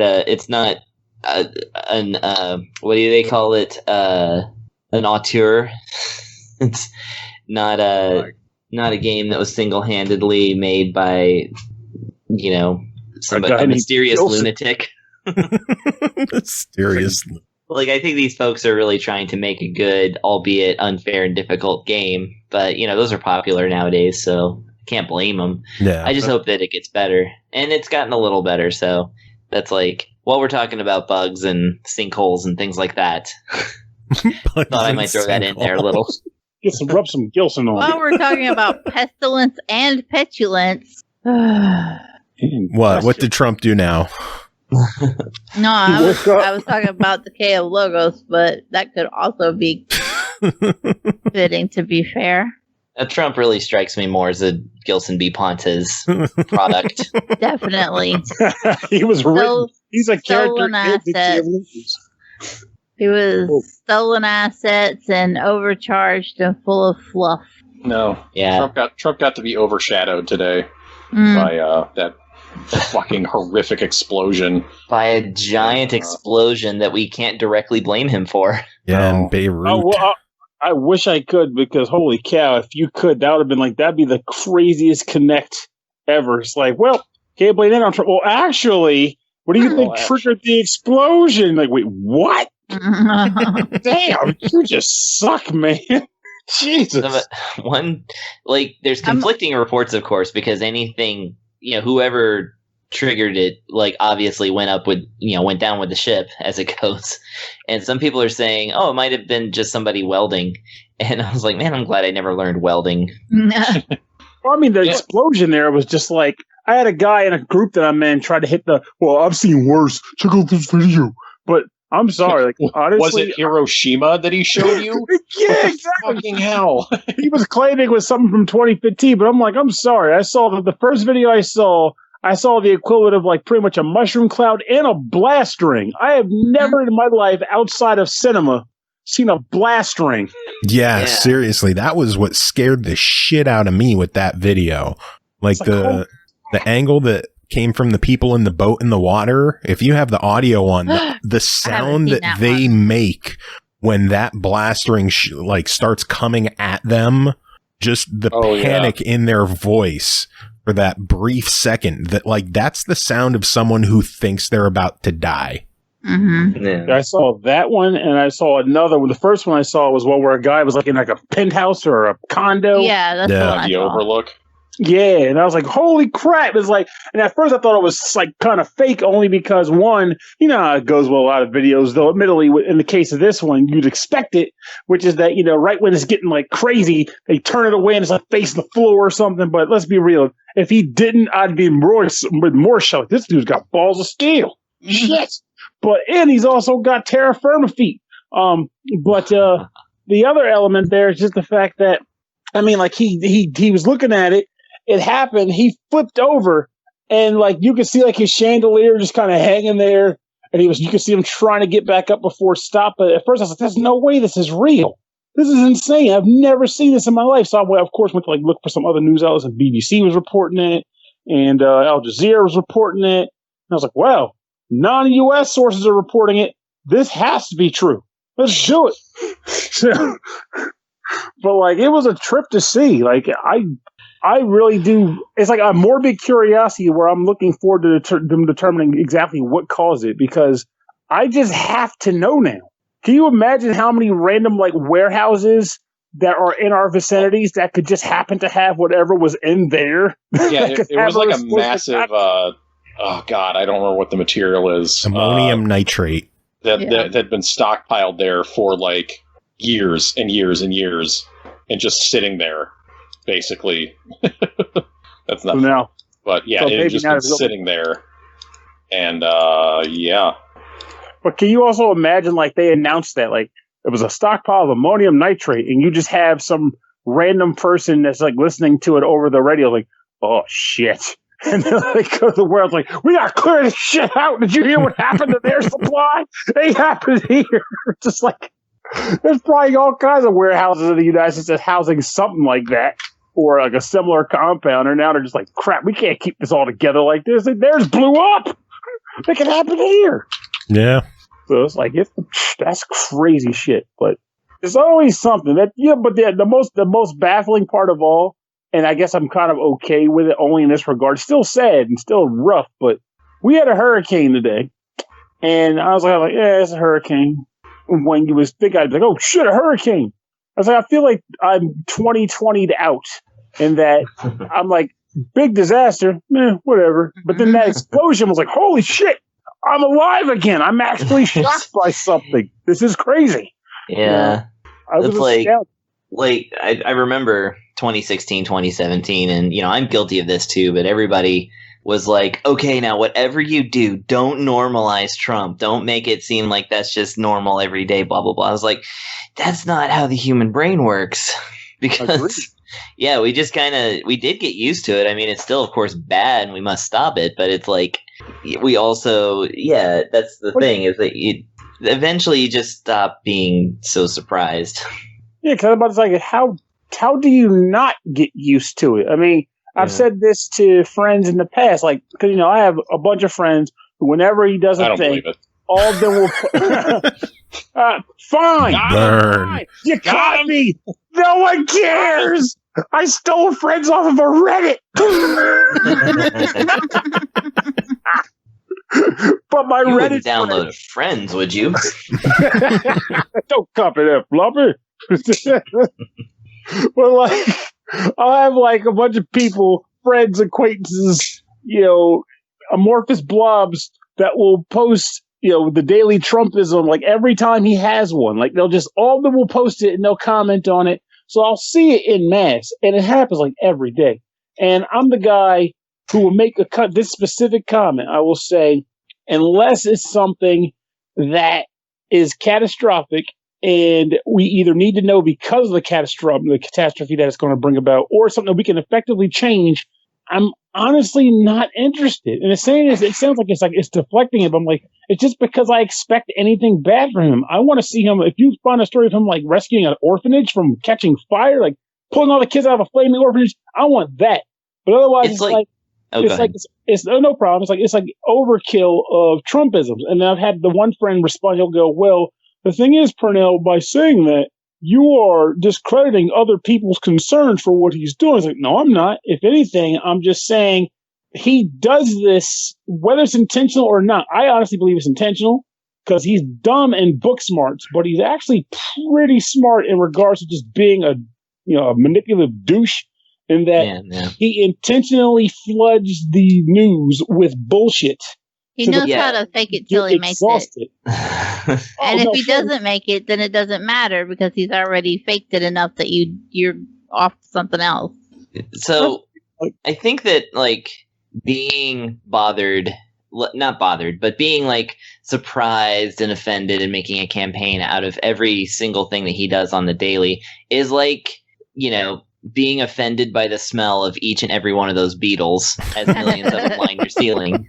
They're incredibly disgusting, though. It's like we got to pick these out one at a time and talk about how bad each one smells. We can't get rid of all of them. But we can complain about each individual stink. Yeah. I'm just, when it comes to my logic is like, fuck all the beetles. I'm just going to collectively say every beetle stinks. And if I see it, I'm just going to instinctively act upon it. But I'm not going to go, yo, smell that fucking beetle right there. Beetle. Like, I'm not going to do that. I'm just going to go, more Trump shit. All right, moving on. Oh, crap. That's something where it's actually going to negatively impact, like, say, Portland, he's sending this force there. That's something that needs to be addressed. Let's talk about that. Let's do something about it if we can. Otherwise, it just makes people aware. Oh, he said something about John Lewis, how he's not a real hero. I don't care. He's a piece of shit. He's going to say that. Yeah, I don't he really is care. He is a racist. He doesn't like people who aren't white. No. Yes, exactly. So it's like, I'm not going to stop my day because he said something bad about John Lewis. If anything, I'd have been shocked if he said something good about John Lewis. That might have stopped my day for like 2 seconds. But for the most part, anything he generally does at this point, I just kind of write off as like, This is Trump shit. I want him going. Period. I just want him out. So, and the best part about that, honestly, also, is that it doubles in a benefit that for every jackass that'll do the thing like, ha ha, still your president, caps lock is cool. You see that and you're like, I'm kind of over that already, man. I don't know why you still aren't. Like, I'm aware that until this day, at least minimum, he'll be in that seat. So I really don't care if you're proud. And if anything, the worst part is it shows just how low hanging fruit you have to work with to be proud of shit. Like, it's like being proud that you got 9th place. Like, in a contest, like, yeah, bitch, 9th place, still 9th place, but good. 9 out of 8. 9 out of 8. It's like, I'm happy for you, I guess. Like, I don't care. I can't. It's like, because, like, think about it. If you liked him, let's say you were all about the dude, you put him in office, and your vote counted. He got in, and he started doing the shit he's doing. Why would you not want to go, I didn't vote for this. Who the fuck is this guy? What is he doing? Like, why would you want to praise it? It's terrible. It's terrible. Like, I'd be ashamed if that was my vote and that's what he was doing with it. Like, that's how I see it. So whenever someone comes at me how proud they are, despite the fact that just looking around, literally looking around, shows you just how fucked up he is. And you're like, if that makes you happy, I pity you. Like, I don't take offense to you saying still your president or you should be rallying for him or the usual Trump 2020 bullshit. Like, I don't care. You're just sad. And I'm walking away from it at this point. I don't have time for this. And it just feels freeing to do that. It really does. And I bet there's that guy behind the computer. He's still got this like lackluster, there's like this like pathetic grin, like, I own that lib. Like, did you? Because I don't know. I don't know what you did, but it's pretty pathetic. I can tell you whatever that was. It was on that level, so screw it. I wonder if he even went to Herman Cain's funeral. Probably not. He probably just did his piss pants like tweet like Herman Cain was the one black man. He did a tweet. It was weak sauce, but he did a tweet. Yeah, and it's funny because, of course, none of his fan base actually called him and said, he called it at the rally you invited him to where you encourage people not to wear a mask. Oh. Of course not. That would just make he did that interview, and he was like, "Oh well, it was already getting better and on the decline in Tulsa before we had our rally there." Herman Cain solely brought it to my rally. I'm surprised he'd say that. Damn blacks for Trump just brought it to my rally. What the fuck? I do really appreciate that Axios interview that came out today with it was Captain so Dipshit. Infuriating. I need to sit down and watch that. I meant to at work today, and I never had a chance because I've been swamped all day. But like one thing that came about, like someone was like, "If you want to feel sad," or I'm like, "I'm not going to feel sad. I know he's an idiot. I'm just wanting to laugh at this point. He's not going to make me think, oh my God, that's how stupid he is." No, I'm probably gonna wait until he's dead to watch that. That's how I am about his speeches too. I can't stomach hearing his voice. Yeah. Like I can read transcripts and I can see the GIFs muted and muted clips with subtitles. Fine. I know. Yeah, bite me. But I will say, if you may hate his voice, but there's a thing that I found to be hilarious that the Daily Show started doing. And I wish they could just do one a week because it's great. They were doing this thing where it was like, what is Trump answering? Like, what question is he answering? And they would just like play back a statement he made. And then they'll throw up a bunch of answers like questions and say, which question is he answering here? and then they'll like flash it back to the questions like, what he's saying has nothing to do with the question. But the fun is trying to guess what question is he dodging. It's glorious. And it actually makes his voice okay because you're laughing at it at this point. But dude is a piece of garbage. And I honestly feel like it would be like a surprising bit of humor at his funeral. Someone said, now in posthumous, we'd like to play one of his greatest achievements. Here's a clip of an Axios interview he did. Yeah, speaking of dodging questions, how about dodging attacks? The segue. I was gonna say, how about dodging attacks in video games? Oh, review. See how I'm trying. I almost had a good segue earlier when Pernell was talking about talking about the individual beetles out of the collection, and I was going to say we could talk about the individual items of another compilation with the Samurai Showdown Neo Geo collection. Speaking of musical legends, Samurai Showdown. It would have been a good hearty effort, but Pernell just had to keep talking. Imagine. Oh, for shame. Expulsion of words from my mouth? Shit. Go figure, right? I've never known Pernell to talk. That's unbelievable. Oh my god. But yeah, should we get to reviews? Everyone ready for these? Yeah. Not ready, but I guess let's do it. All right. What, Pernell? I was like, let's can some yams. Let's can some yams. All right. First yam to talk about tonight is called Samurai Showdown Neo Geo Collection, developed and published by Digital Eclipse. Released July 28th on Xbox One, Switch, and PS4 for $39.99. My cat is trying to steal my microphone. Dickhead. It all began in 93, and now the weapon-based fighting game series that swept the world is ready to be taken home in a new stellar collection. 6 Neo Geo titles, as well as one mysterious unreleased game, are featured. Each game features online versus battle modes, as well as a museum mode and music player. This collection is a must-have for all Samurai Showdown fans across the globe. Tim, tell us about the Samurai Showdown Neo Geo collection. Well, the mysterious game is Samurai Showdown 5 Perfect, so their mystery solved. Spoil the mystery. Everybody knows that's what the game is at this point, I know. Yeah, all right. So this is Samurai Showdown, the Neo Geo collection. Neo Geo collection. It is Samurai Showdown 1, 2, 3, 4, 5, 5 Special, and 5 Perfect. 5 Perfect being what was intended to be the last released original Neo Geo game. They put it out into arcades. They put it out into arcades to test it, and SNK was like, "What are you doing? We're making Samurai Showdown 6. Stop it!" And they pulled the game before the developer could even get out there to watch people play it, and it was yanked back and then never heard from again. Until now. In the year 2020. So yeah, that's kind of the big deal for this game, is that you're getting this new version of Samurai Showdown 5.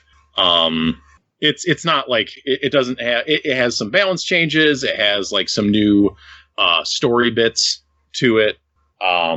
It's not it is an iteration, it is a revision, it is not it's not a whole new game. It's not something totally crazy, but it's still cool. I still like it when forgotten games come emerging from the shadows of time that we might have never thought we'd see again. So it is still, don't get me wrong, extremely cool that this thing found its way to the light of day.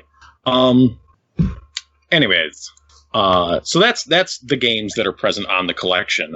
As far as the extras go, you have a good amount of stuff. One of the things I'll start with I'll start with the one that just kind of bugged me the most is there's a timeline of the series, which includes just a big list of all the games that any Samurai Showdown character has been in. So it's not just Samurai Showdown games. It's also when some Sam Show characters showed up in Capcom SNK 2 and SNK Chaos and the SNK Heroines game, and just a big list of games where if Samurai Showdown touched one of these touched a game, it is listed in this list.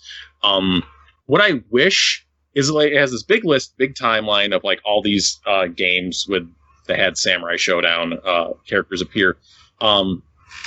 What I wish is that they were given a little bit more context, because as it is, all you get is the name of the game, the year it came out, and then some concept art. So, and that's it. There's no oh, this is why this game is in this list. It's just kind of okay, sure, all right. There's no write up to contextualize what it has to do with Samurai Showdown in general. Whatever. There's a bunch of concept art in there, just flyers for arcade stuff that you'd come to hope to see in these kind of more modern collections where they really fill it up with stuff for you to look at and see behind the scenes of these games. There's a really cool character extras mode, so it'll have like the character select screen, and then you can just kind of scroll through which game, and it will like take characters away and put them back in as they reemerge from the series. And it's a really neat way to just kind of like compare the sprites and then see who they like took out and put in through various entries. And then you pick a character, one of those characters, it'll give you like their background, their statistics. It'll show you, they'll have like some storyboards of their move animations, which is cool. One of the coolest things they put in is there's actually about like a half dozen, like 6 to 10 professional Samurai Showdown matches, recordings of them in the extras with like a summary, like a play-by-play of the match of it. Like that kind of context that I was looking for from the timeline is there for the recorded matches. So it's like, okay, this is this match from this tournament. These players are playing these characters. This is what they're looking to do. This is how this one player won the match. And it goes like, it's not just like, oh, here's the more recent games. It's like, oh, this is a Samurai Showdown 2 tournament from 5 years ago. Here's a Samurai Showdown 4 tournament from, a few years ago, and some 5 stuff. And that stuff is really cool. What I don't fucking understand is you can't full screen the playback of the video for some reason. So it's just like half the screen is the video playing and the other half is that wall of text. And I am just baffled. You can't just like watch the replay full screen. Instead you got to kind of squint in on it. No. That kind of sucks. Like, come on, man. You do get the US and Japanese versions of each game. For whatever floats your boat. These are the Neo Geo versions. It's not like you're not like getting like the Super Nintendo or Genesis versions. This is the Neo Geo version of Samurai Showdown. So you're not getting like those versions with one has earthquake and one has normal size sprites.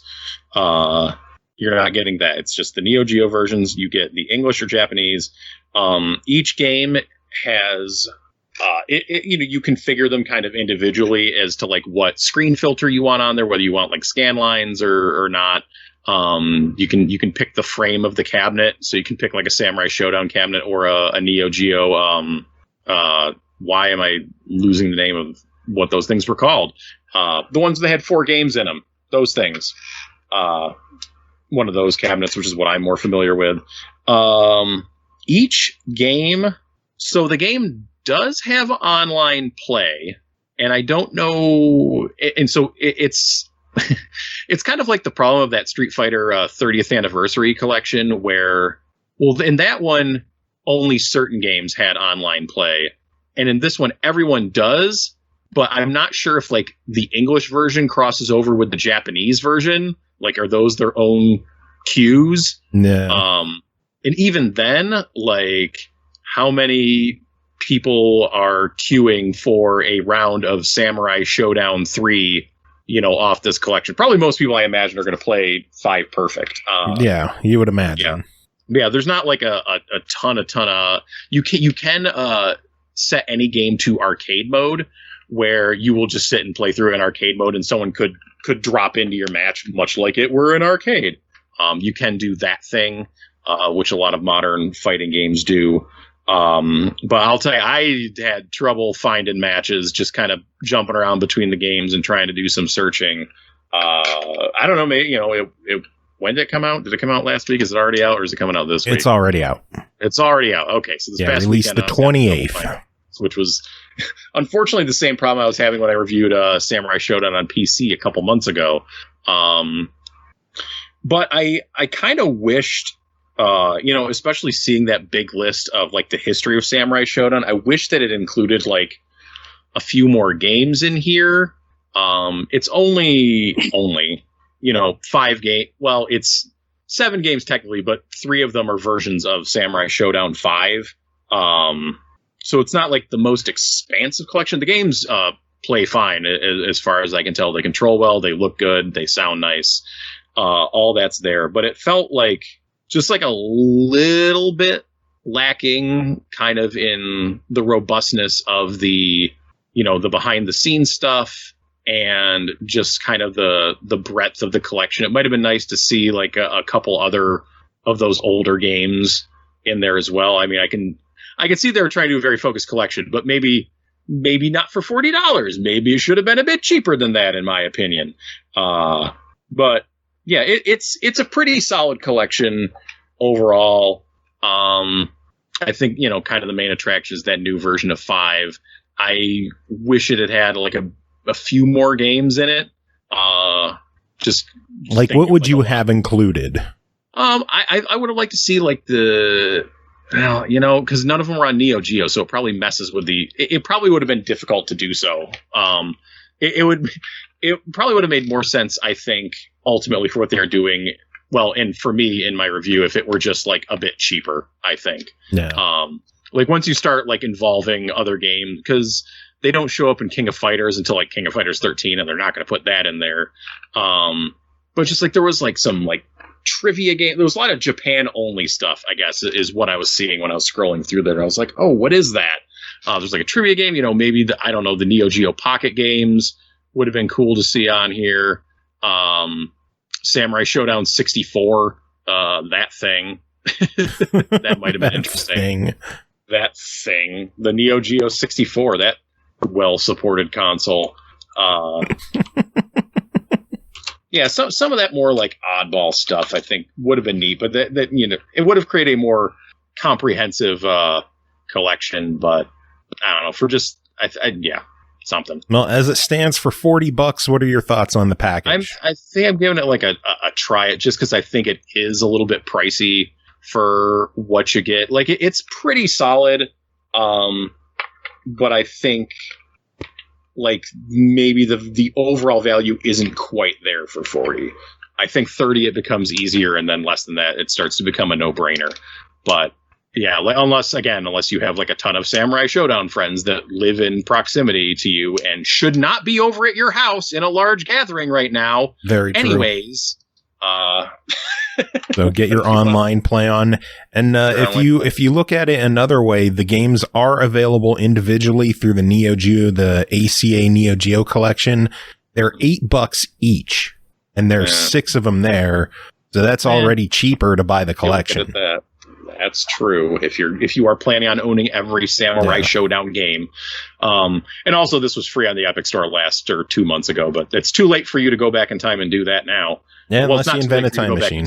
But it's unless. But yeah, that's where I got it, and it's hard to argue with that price of it being free like a month and a half ago. Though obviously that's a special deal, but that's where I'm at on it.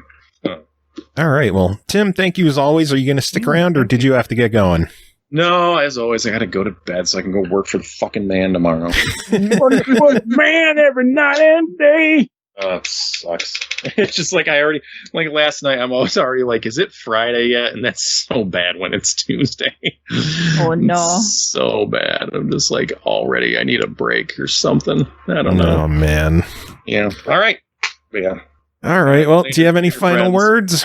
No, I did, but I forgot them. Working for the man sucks. Does. Damn the man. There you go. On the house, courtesy of Cole. There you go. All right. I think he's gone. He noped the fuck out. He's like, yeah, you guys keep going. I'm ducking out. I'm through with y'all. Damn the man. You have to with us because it never stops otherwise.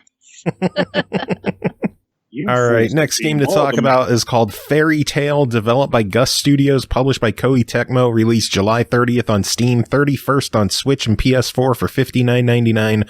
Digital Deluxe Edition is available for $74.99 with some bonus costumes. A game based on the popular Fairy Tale is available for the first time. Pernell, tell us about this one. Well, I'm going to say a few things right off the bat. So, first thing, I loosely was familiar with Fairy Tale, but I've never seen the show. This game makes me now want to watch the show. What that means is that this game does take place based on what I looked up, it takes place in between a few arcs of the anime. But since I've never seen the anime, I was kind of semi-lost on it, but it was still something I was able to follow and play. The second thing before I got this review code, I was perusing what this game was on the eShop. And honestly, the eShop gives you absolutely zero indication of what kind of game this is. I'll spoil it for you here for the sake of giving you information. It is a JRPG developed by Gust. It is not a fighter. It's not a typical anime fighter. It's a JRPG.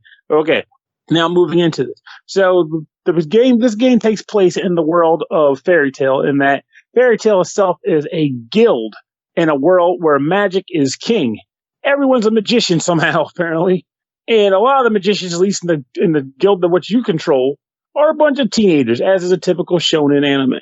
And in regards to this, what happens is there's like a weird scenario that takes place at the beginning of the game, which then throws your party or your group into a 7-year like time loop or time skip, where you're all the same age you were 7 years ago, but everything else has changed.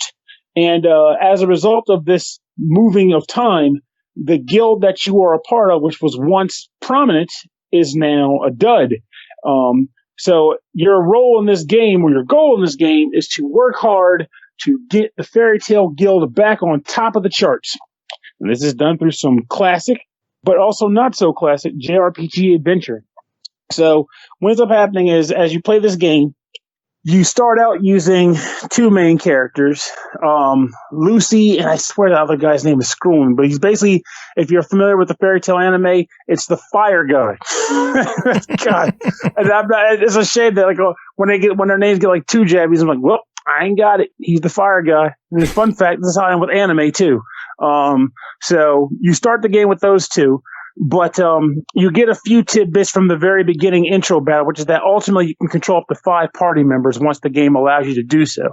But you start with those two, and as the game progresses, you will take on quests from the guild's request board, which will usually take you either to areas around the main hub city that you hang around in, where people kind of just hang out and live, or to various areas on the world map, where when you go to the world map, it's just choosing a node, which is a location. You go there and you can explore the environment, fight monsters, and so on and so forth.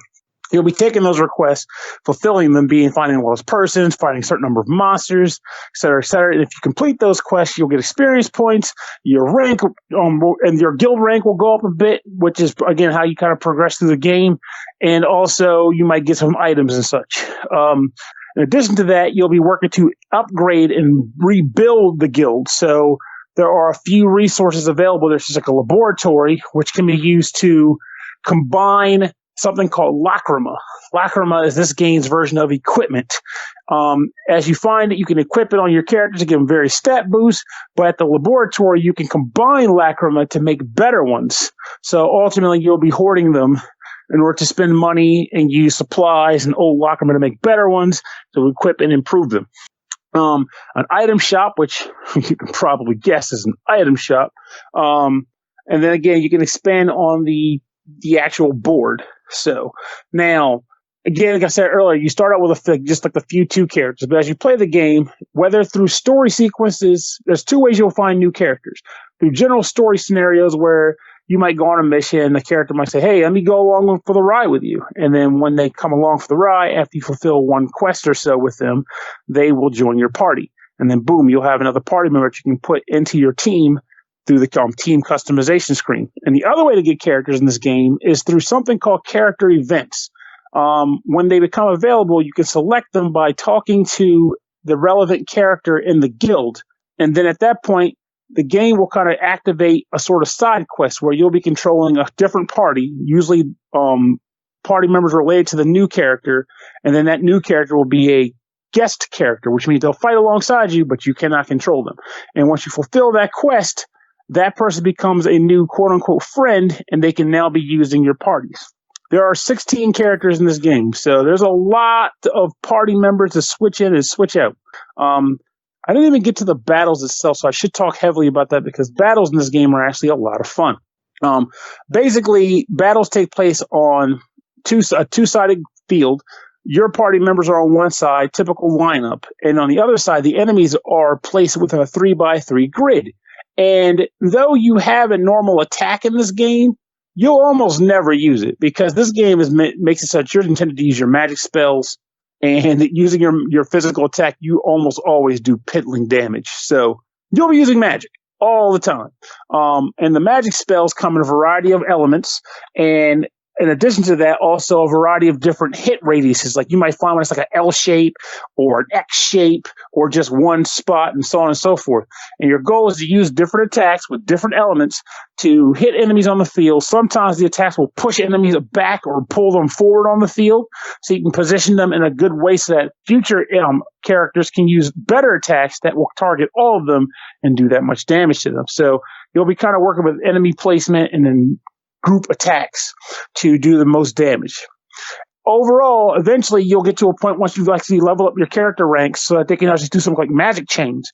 And what magic chains are is when you've done a certain number of attacks, you'll be able to hit the trigger button, and you'll be able to do like special attacks and sequence that do more and more damage and stacks up. And then once you're done, you can press a special button, and then the character whose turn it's on will do a finisher, which is like a super attack. It does insane amounts of damage. And funny enough, if there's actually a destructible item on the environment that shows up in battle with you during the fight, this attack will also destroy that, allowing you to walk past it. So there's a weird strategic element to getting enemies to walk near destructible objects to trigger a battle and then blow it up. It's kind of cool there. As you level up, you'll get new spells, but in addition to that, you'll also have elements where as you get more guild points, which I mentioned earlier, you'll get from improving the guild, you will be able to spend those points to enhance your character's actual rank stat. So in addition to just normal level ups, you'll also get character ranks. And every time you spend guild points to level up a character's rank, you will get a new ability for them. Sometimes it'll be a passive skill, sometimes it'll be a new attack. But it's always something you'll want, and it's also something that generally makes all the characters that much more unique. Early on, you can only get up to rank 3, but as you fulfill character quests and get their, I call them party harmonies, like harmony, where they get along with other party members. As you get that up, you'll be able to enhance them that much more to get higher character ranks. The funny thing about this is that there's a lot to do in this game. Like, it's unexpectedly so. And it's also, are you hungry? Is somebody hungry? I just heard like a brrr. No, I didn't hear anything. Yeah, I didn't hear it either. It's you. You're hungry. I'm hungry. I gotta eat something. Pickles. Ooh. But there's a lot that allow you to do in this game. Like, it's fairly streamlined as far as progress goes, with the only real slowing element being that you'll find glowing items on the ground. They stick out like a sore thumb, but there's still glowing items on the ground you can walk over and pick up, which you can use to sell for money or towards lacrima laboratory work, and sometimes for character quests on the field. But for the most part, you're basically getting a quest. The quest will actually show up on the map as go here via fast travel, and you can talk to this person to carry on with the quest. It's basically just meant to just propel you forward. You can run around the town and just explore if you want, but for the most part, the game keeps you focused on what you want to do next, which I kind of like, because when you don't have a lot of time, you want to just get to the nitty-gritty and the meat and potatoes of the whole thing. I just want to see it happen. So the game does a good job of that and respecting your time. But for the most part, I feel as though the game was very enjoyable to play. The battles are what really makes it to me, and the Celtic music is actually kind of great for battles too. I wasn't expecting it to be what it was. And in the end, I feel weird though when it comes to how I want to recommend it, because I enjoy the game. However, I feel like I would enjoy it more if I was familiar with Fairy Tale outside of the game, because even though they kind of have a little character thing where they explain a little bit of who they are and stuff, it's not quite the same, especially when you have such a large character roster as this game has. But that doesn't mean it can't be enjoyed despite that. And who knows, maybe you'll end up like me, where you'll find yourself liking the game and then going to find the anime to watch, which, if I'm not mistaken, is easily accessible on Crunchyroll. So it's not like you have a price of admission if you want to just start watching the show proper. So I honestly think the game is a great time, but I also feel as though if you find yourself enjoying the actual characters and story, i.e., are you a big fan of anime shonen, then you should watch the anime as a companion piece to this game. But for the most part, you do your thing. All right, then. Official verdict, $60. Let me hear it. I think it's a solid buy. It's a great game, and it's a surprisingly well done effort for what could have easily been a phone it all in anime, cash grab. So I think it's a solid purchase. Cool. Sounds good to me. It is. It's a fairy tale come true. I see what you did there. You did. I put some words together. You did. Oh my God. All right. Next game to talk about is called Heroes of Hammerwatch, developed by Crackshell, published by Blitworks, released July 30th on Switch, 31st on Xbox One for $19.99. Encounter endless hordes of enemies, traps, puzzles, secrets, and tons of loot as you battle your way through procedurally generated levels, reach the top of the Forsaken Spire, upgrade to grant your persistent heroes with various enhancements that will further help you in your quest and even bring them to your friend's game. Cole, tell us about Heroes of Hammerwatch. Okay, so for the rest of this review, I am just referring to it as Heroes because I'm lazy. Works for me. But Heroes of Hammerwatch, that's the last time I'm saying it, is a top-down roguelike action-adventure RPG in a nutshell with really lovely pixel art. I know I rip on pixel art a lot. The game is lovely. It's not too difficult to tell what I'm looking at with it. They didn't go the route of like there's 2 blocks at the head. It's genuinely lovely pixel art. And it has some cool weather effects. It really does. We come out of a dungeon because we died and it was snowing and I was like, oh, how lovely. And Joe's like, I haven't seen the snow before. And I was like, but it's lovely. It was a nice effect to it. And it didn't chug the system, which I was worried it was going to. But you're getting ahead of this. Back up. Back up. Sorry. But it's lovely. And so the whole point is you start off and you can create your character. Because that's what action-adventure RPGs like to let you do. You have a few different classes you can choose from. There's a warrior. There's a ranged character. There's like a wizard. They give you all the details on like how picking that character is going to fuck you up or well, I'd like to say make things easier, but nothing makes the game easier. It's just everything's going to fuck you up. So it at least lets you know how you're getting fucked right from the start. Yeah, full disclosure, we both played as the ranger. It might not have been our best ideas. I also tried playing as a warrior, and I got absolutely nowhere because it was that much harder not having a ranged weapon and just getting mobbed by enemies. Yeah, but I find that being ranged also has its limitations. Like if you get swarmed and your secondary ability is on cooldown, you're fucked. You're just dead. That's all there is to it. Especially if you're playing alone and don't have somebody that can help you pick the enemies off. The game does have online multiplayer, and honestly, I don't know how anybody would play it without it. It's very much designed to be a roguelite dungeon crawler that you take a friend along with. Even if it's just one person, it makes all the difference in playing the game. It's brutally difficult. And I know that, it's a roguelite, is the thing. And they're supposed to be hard. I know. I play a shit ton of them. I know what I'm getting into when I take one.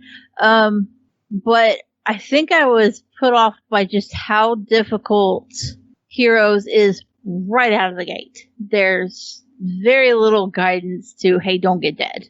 It doesn't even really tell you where you should be going to start. No. And there are a couple of different areas that you can go to at the very start of the game. And if you go to the desert area and go into a cave right off the bat. Yeah. And it was a dumb idea. I was like, it doesn't tell me where to go. I have no idea. And apparently in the very first area you're in, there's a mine, but it's kind of at the top of the screen. And I saw the platform that takes you to the desert area before I saw the mine, and I was like, well, guess I'm going that way. And it took me that way, and then they were like, you should go at the mine up here, and I was like, oh, I see the mine now. Yeah, that was the wrong mine or cave. It was just supposed to be a cave, and I died immediately. I didn't even step inside, and I was just like, well, some kind of warning might have been nice that, hey, dumbass, you're a little too low level to try this. And even with friends, I don't think it would matter if you started off. If you had a full team with you and went in, it would not have been near as severe. But if you're dumbass like me and you go busting into caves and mines by yourself, thinking you got a bow and arrow and you're the queen of it all, then you're gonna die a few times. And by a few times, I mean a lot. Because the progress is really slow, and you have to actually get coins and get minerals and get materials, and you have to bank them in the vault, and that's provided you live long enough to do that, which clearly I can't. Or that you know to do that, which it at doesn't first you tell didn't. you to do it. I didn't. I was just like, I don't know. I just keep going as long as I'm alive. And you're like, what? And I was like, if I'm alive, just begging for the door, I guess. And Joe's like, there's the vault. Put shit in the vault, dumbass. And I was like, oh, sounds good. Yeah, you send it to town. One of my gripes with the game is when you send money to town, there's going to be a tax. Mm-hmm. So you're going to lose some of your money. Sometimes it's nothing too awful. Like it'll be like 8%, 10%, which isn't awful. When you and I played earlier today, it was 40%. Yikes. Yeah, I don't know what triggers it to be that. I don't know if it's random, if that was just shit luck of the draw for me right there. But I am not a fan of the taxing. If I risk my life and collect this money, let me keep my goddamn money. Yeah, there's enough of that shit in real life. I realize it's an upgrade to, I'm pretty sure it's a town upgrade that you keep, that it lowers the tax rate or something like that. But I don't like the tax rate at all. Yeah. So it just, devs get rid of that. That'd be nice. Injury if you're already dying and not getting to take everything you had with you when you die. Yeah.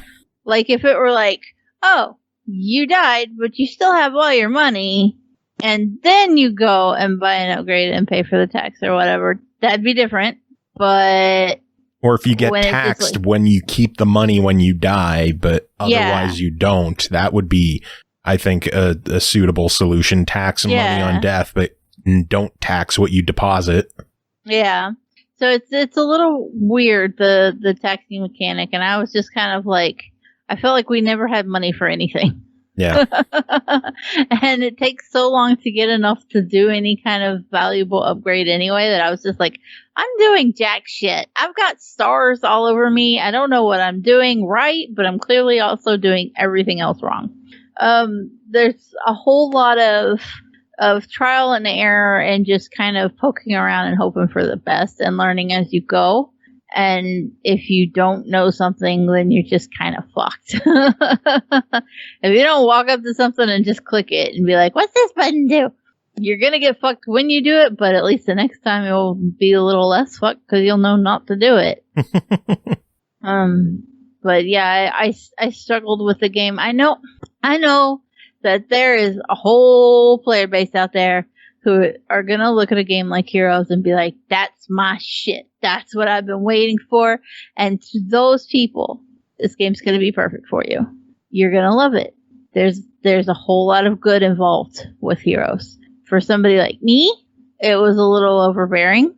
It was just unrelenting. Did you realize, Joe, that when I started our lobby, I could have already put us in a New Game Plus? Really? We're level 5. And it's like, you want a New Game Plus? Do you want to scale the enemies for New Game Plus? No, I fucking don't. And I appreciate that those options are there, but I just gotta wonder how much fucking time you gotta put into the game to even reach that point. Because it's infinite. There is no end game. I know that there's an achievement for hitting level 20, and I've put a ton of time into this game, and I'm only level 6 now. Yeah. I feel like, again, that's my only real complaint with this game is progression is just way too slow. Mm-hmm.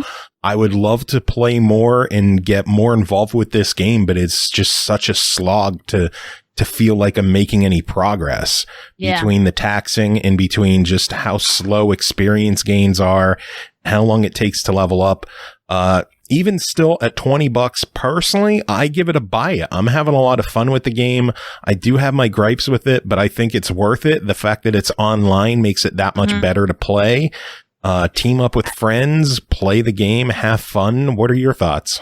I do think that online play is basically the saving grace for this game for me, because it was just too much for me, being that it's just not my kind of game, and it didn't click with me, and I struggled and fumbled around and felt like a fool. I do appreciate that there were a lot of accessibility features. I could even set up a guide arrow, because I was using the range with the bow and arrow. I could set up a guide and like be able to see where I was going to hit, and it wasn't limited. It didn't bounce off shit. It was just like your arrow's going here, and I appreciated all of that. But I think there were other elements that kind of just got swept by the wayside, that even with the accessibility features, everything else was just too much. But like I said, the online play does make a saving grace. It does. From what I could see on Steam, on PC, it had a pretty solid fan base, and that it wasn't difficult to find matches. You and I didn't have any problems, didn't have any lag. So I'm more inclined to give it, if you have time to commit to a slow-paced action-adventure RPG, then I give it a buy it. If you're a little more reserved about it, you don't know if this is the kind of game for you, it's a little harder to sell it. Yeah. So I can agree with that. Yeah. All right. Well, next game to talk about is called Nicole, Not You. Nope, not me. Nope. Developed by Winter Wolves, published by Rad Lake Games, released July 28th on PS4, 29th on Xbox One, 31st on Switch for $18.99. That's right. A Rad Lake game clocking in at $19. That is 18 times the price of their other games. We just called Joe out for snitching on my government name here. Not you.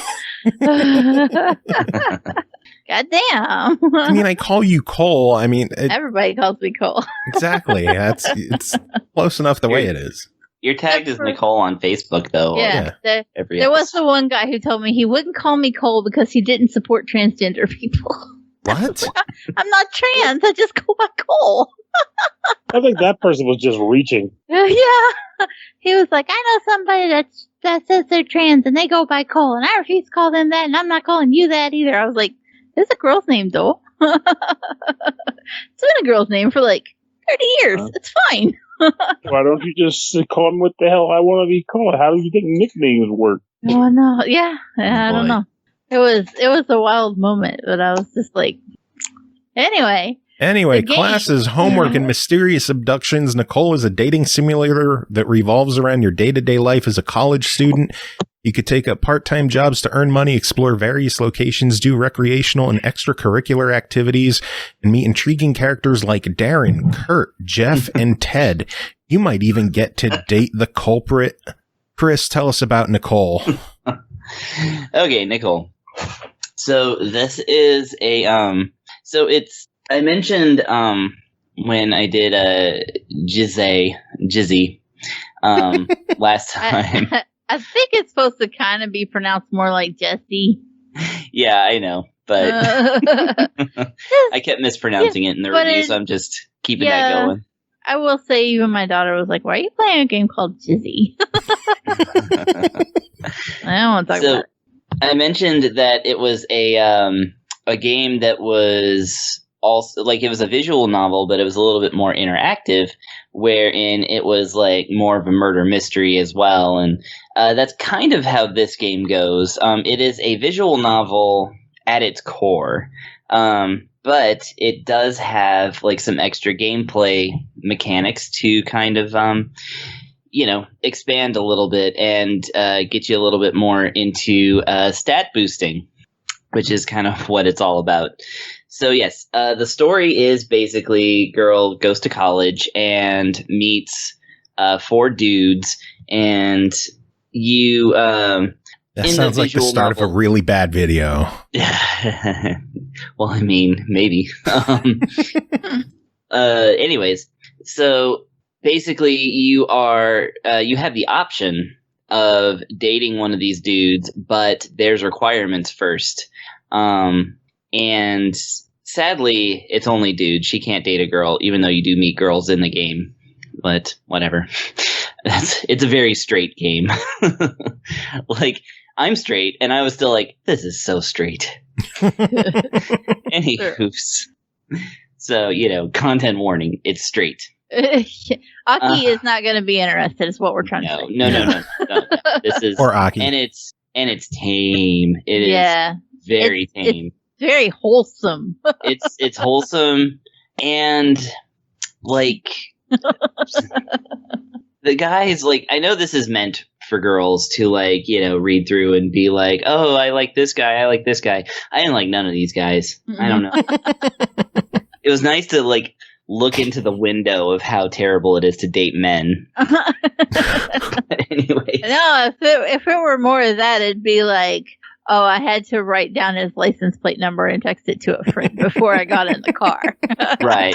Well, there is kidnapping in this game. That is true. And it is very possible that the culprit is one of the dudes. Oh, is it wholesome kidnapping? Kind of, yeah.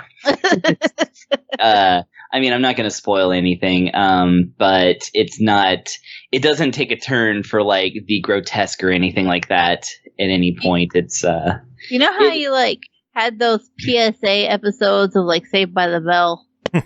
Right. It's like that. There you go. It's a very special episode of Rattlelake Games. Yeah. Exactly. So in this very special episode, okay, so, basically what happens is you read through, let's say it's a chapter or something like that, or a day, or just, an event, basically. There's a day and night cycle. You have the, like, morning, afternoon, evening. It's not like hour by hour or anything like that, but basically Nicole narrates a little bit of her day, and if she interacts with one of the boys or her roommate or does something, very little schoolwork. There's no, like, actual schoolwork in this game. So let's get that out of the way right now. You optionally can attend class, and you can optionally study, and those will raise stats. But anyways. You can spend a lot of time tidying her room. You can spend so much time tidying her room. So she has 4 stats. I have to load up the game to see what they are, actually, because they're weird stats. Morale, energy, grade, zeal, diligence, amity, wit. Are those them? Yeah. One stat is clues. Now, basically, the way that you raise these stats, clues, zeal, diligence, amity, and wit. Mm-hmm. How is there no cool stat? Huh? What was that, Pernell? There's no cool stat. No, there is not. Because she is not cool. Everybody is accepted as they are. Yeah. Yeah, but you get that stat up, some people were accepted more. That wouldn't be wholesome. It's kind of wit is kind of the cool stat. And then, of course, you have your morale and energy, which I thought would play much more into the story, but actually don't. Anyways. Oh, and money, of course. You have the money thing. Being a college student, you don't have much money. You start off with like $50, and until you get a job, that's your only money. So basically, she tells a little bit about her day, and then it will load up like anywhere up to 8 locations that you can go. And they're kind of randomized, so you don't exactly know what all is going to pop up. But each location has 2 or 3 options for what you can do in those locations. And everything that you choose, besides going home and going to sleep, or like going to a fancy restaurant and ordering a $100 steak or something, which I have never been able to afford to do. Damn. Everything saps your morale and or energy, but will raise one of your other stats. And the way morale and energy kind of enter into it is that the higher those are, the more of a stat you're likely to roll. Could be like 5, 1, 15. It'll tell you the range before you even go to it. That's the cool thing about it, is that you can choose. You can go to locations without using up any time somehow. And you can choose any of the events, and it'll tell you what it will do for you. And then you can say, yes, I do want to do this. So it's kind of nice in that it asks you to confirm before doing anything. So each one of the stats, specifically zeal, diligence, amity, and wit, each one of those directly corresponds to how well you're going to get along with one of the dudes. and the game won't tell you exactly which stat. You kind of have to figure that out. But yeah, let's say, and the thing is about these stats, I said they range from like 5 to 15 or whatever. The counter for those stats goes up to 999. And in order to unlock every ending, you're going to have to get to the max on one of those stats plus clues. And, wow. Yeah. So yeah, like most of the locations will have an option to like observe people or read up on the local news or something like that. And those will raise your clue strat. So you got to kind of keep that in the back of your mind the whole time. And not only that, but in order to properly romance one of the dudes, you also have to answer sometimes it will come down to a choice where, you say that what they're doing sounds boring or it sounds interesting. And guess which one will raise your level with that guy. So, you basically pretend to be interested in the guy that you're going for. And, it raises, which is funny that all the guys start at 0, that they're 0 interested in a hot college student that's telling them they're interesting. But then it goes up to 5. Like, that's realistic. Anyway. She talked to me. Yeah, exactly.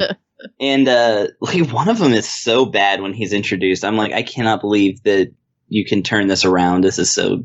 Anyways, it's the jocks specifically. Maybe I don't like jocks. Anyways, so yeah, a lot of what ends up happening is that in order to, like, let's say you figure it out and you're like, okay, well, I need to solve the mystery and I need to get with this dude, so I'm going to raise my diligence stat. Well, that's going to involve going, like, every time it comes up, every day, because this is a day cycle, so it's going to happen every single day. And sometimes there's no story. It just, as soon as you go to bed, it just brings up the locations again the next day. Or it says, like, I went to school, I learned a little, it was, I'm not doing great. And then you go immediately to, like, choose the place.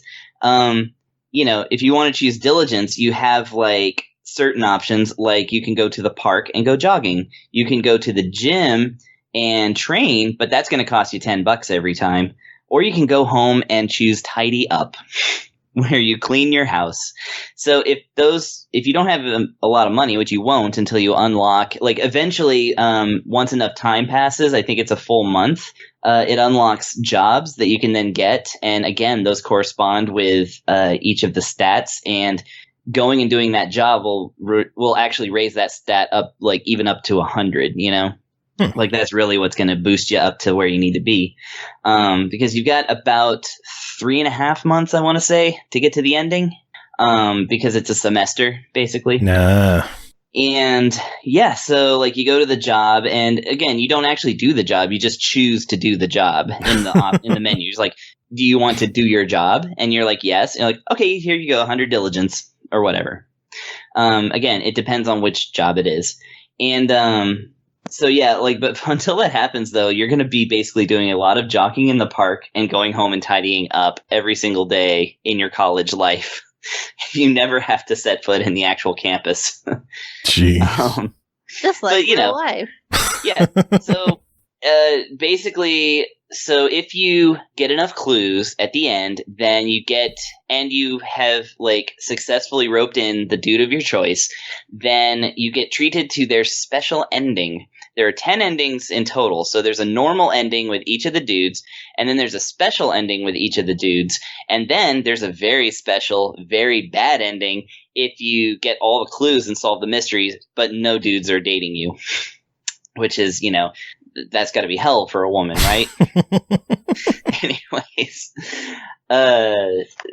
so yeah, so that's the whole system of the thing. Basically, it's raising the stat that you want to raise by doing the same thing every single day until you get to the end. And in between those bits, there's the actual book. So if you start the game, you can also choose to just skip all of that and just read the book. You can go into what's called visual novel mode, which it will give you an option at the very beginning of the game, and then it will skip all of that stat building stuff and will only take you to the parts where the story actually changes and things actually happen, and you still get the dialogue choices, so you still have to choose, what to say to these guys. But the thing is that it doesn't care if you said the right thing or not. When the time comes, you just straight up choose one of the dudes. And that's a lot more like real life, I think. You just are straight up, I'll take that one. And you can actually choose if you want their normal ending or their special ending. And so with the stat building and stuff, this is about a 3-hour book. It's very long in that sense, because you have to go through 3.5 months worth of days choosing options and then, doing reading in between that. It's much shorter if you just choose to do the visual novel thing. So, I like that they give you basically both of those options. I found out rather the hard way that doing the normal RPG thing of trying to distribute stats evenly and just favoring one actually won't get you the ending that you want. You really kind of have to specialize and, kind of make your decision through, doing things. But apart from that, it's got the normal Ratalaika kind of quality of life stuff. So you've got text that you can make impossibly fast or very slow. You can do auto mode. You can choose if you want to reread the book and pick a different guy or something like that to skip all the text you've read already, things like that. And that's about it as far as that goes. Nice. Cole, any thoughts on your end? No, he pretty much covered all the ins and outs of it. I think for the type of visual novel that it is, it's a solid one. I know that when it comes to it's a visual novel, people are like, it's gonna be like a 10-minute completion, it's not gonna be any good, the typical achievement hunter, I'm gonna buy it just to get through it and skip it all. But I think that we kind of just immediately shuffle, not we as in the show, because we tend to be a little more fair about these things, but a lot of gamers and achievement hunters in particular just kind of shuffle these Ratalaika visual novels all into one bin. And I know there was a lot of complaints oh my god, what do they think they're doing pricing Nicole at $18.99? Are they nuts? But no, I think it really justifies its price. And that the time input is there. It's just that it's not a game that everybody's gonna sit down and be like, this is my favorite game ever, I loved it. But for what it is, it's definitely going to appeal to the crowd that's already interested in that genre. It's kind of like Heroes of Hammerwatch. It was there's a set crowd that loves it already, and they're here for it, and everybody else is going to be like, ah! All right, then. $19 on it. Chris, what do you think? So, it's really hard, given... the types of visual novels we've seen and just kind of gauging the crowd reaction as it was. It's hard to recommend a $20 visual novel, to be honest. However, I will say that going for such an ambitious price, they at least did pack a lot of hours worth of content into the game. If it's the content that appeals to you, then... yeah, for sure. I think that it's it's a good book and it's well written. It looks good. It sounds good. Like I said, it's got an interesting it's got an interesting twist in the whole stat thing. But like I said, yeah, $18.99. I'm gonna have to give it a try it. Just make sure that this is definitely the kind of book that you want to get into, and that you're going to be very interested in going through it more than one time. Because again, you can only choose one guy, so it's gonna kind of change the whole story up when you start to go for a different guy. Yeah. So if you want to go through the process of dating 4 men. Eventually, then I would say you're going to get your money's worth out of this game. Otherwise, yeah, I would say it is a try it just for the fact that it has a bit of a higher price point than the other visual novels that are out there. Cool. Yeah, I can roll with a recommended try it. Like I said, for what it is, I think it more than justifies its price. It's just that it's kind of a hard sell. I think that when it comes down to the cheaper visual novels from Ratalaika, they're better at being that entry point, and you can be like, hey, I don't know if I like a visual novel, let's try this one. And then if you like it, Nicole is there for you. It also has 3 It also has 3 difficulty levels. Yeah. I guess those just mess with like play it in visual novel mode and not have to worry about all of the stat shit if you don't want to. Yeah, it's nice that they took that optionally out. Mm-hmm. Nice. All right, well, next game to talk about is called Dex, developed by Dreadlocks, published by Cubic Games, released July 24th on the Switch for $19.99. You play as the mysterious blue-haired girl named Dex, who is being hunted by a powerful and enigmatic organization for her unique abilities. Explore the misty, futuristic streets of Harbor Prime in this open-world dystopia, unearth plots and intrigues, forge alliances, and take the fight to your enemies on your quest to take down the system. Pernell, did you take down the system? They took my ass down. But I had fun trying. I had fun trying to take them out. That's what matters. It's the friends you made along the way. Oh, I didn't make any friends. This world is fucked. Oh, I kid. I made a few friends. There's some cool cats out there looking for freedom and liberation. Dex is a pretty cool little game, actually. In this world of games where a lot are popping off lately, where the general thread is, I don't want to say steampunk, because this game isn't actually a steampunk game, but like, you know, futuristic dystopia, a dystopian future. There we go. Titles. I was kind of expecting this game to just be like kind of like a rote, just more of the same sort of thing. And while in some ways it does carry some of those elements, like the idea of like, you know, jack into the system, you know, you've been there at this point in life.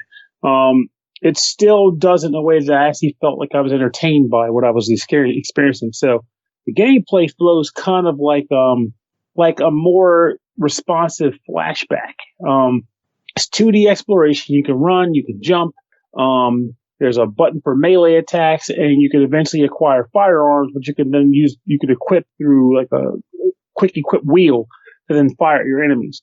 You'll be progressing through various areas. They're all interconnected by way of just like I guess like they're 2D interconnected. So like you might enter a door, and then the door will kind of lead out, like going to take either further into the background or more into the foreground to be another area that's kind of overlaying, and you'll walk around that area and so on and so forth. And you'll pretty much explore these environments, fulfilling various objectives. So at the beginning of the game, for example, you're just kind of on the run because you wake up, the mysterious complex is after you, and you have to get away.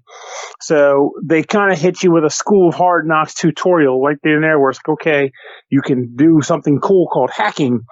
And what hacking is the main character can kind of leap into various computers, so to speak. And when they do that, what happens is it becomes sort of like oddly enough, like a twin stick shooter, which I thought was a kind of a clever mechanic. So when you jack into a system in order to hack it, you become a cursor, which can walk around, like flow around the screen. And viruses and various security network protocols, network security protocols will attack you in the game or in that world. So might be like a red orb that kind of throws throws like balls at you. Might be like a bladed looking object that spins towards you. Various things that fire like turrets and all kinds of security measures. And your goal while you're in these environments is you're trying to fly around and you're locating various security locks and destroying them, which then allows you to eventually find the payload and read it or steal it or what have you. And while you're in this environment, your character his health is based on something called focus. Like think of like, you know, focusing on the situation, blah, blah, blah. And every time you take damage in there, your focus goes down until it eventually, quote unquote, kills you, which then knocks you out of the computer. And then there's also like an energy meter, which is used to fire like your more powerful secondary weapon as you're sailing around in the hack areas. Now, when you're not hacking, you're in the 2D world. And like I said, that was one of the things that they introduced to you in that training area is the hacking. But other than that, running and jumping, enemies show up every once in a while. And when you see them, you can have actions of either hiding behind like cover if it's available. You can do like a melee attack on them and kind of have like a melee fight with them along with like a right thumbstick maneuver where you can kind of roll out of the way, or you can also block damage too by pressing one of the trigger buttons. You can do that. If you have a gun, you can literally just like fire bullets at folks. Or if you can sneak up on a guy, you can actually snap their neck and kill him immediately for more experience points than if you just fought them normally. So anytime you can sneak up on a guy and just snap their neck, do it. It's just efficient that way. And every time you get to a certain level threshold, you'll level up which allows you to place a skill point on a variety of stats, including like hit point boosting abilities, the ability to make you better, more capable of firing guns, lock picking, and conversation. It's not particularly like massive and in-depth like skill point system, but it's just enough to make you feel like you have an option in how your character grows as you progress through the game. Even though the game's whole story is primarily about, helping Raycast, defeat the complex because your character is extra special. Some might even say a messiah. That doesn't mean that the buck stops there. This game has a lot of side quests in it. And it's actually kind of cool because they're the kind of side quests where the idea is that if you find yourself interested in the world you're playing in, it allows you to get that much more involved with it by interacting with the characters themselves and helping them solve their problems.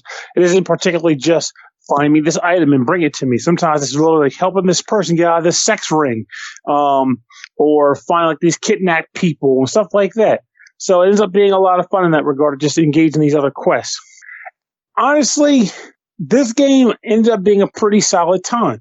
I know at the current time also, if you buy it on the store, you'll also get a Kane for free, which is another like little cheap game that they produce. But it's a fun game, though, nonetheless. It's just quick and easy to play around with. Nice. But I honestly found myself enjoying this title.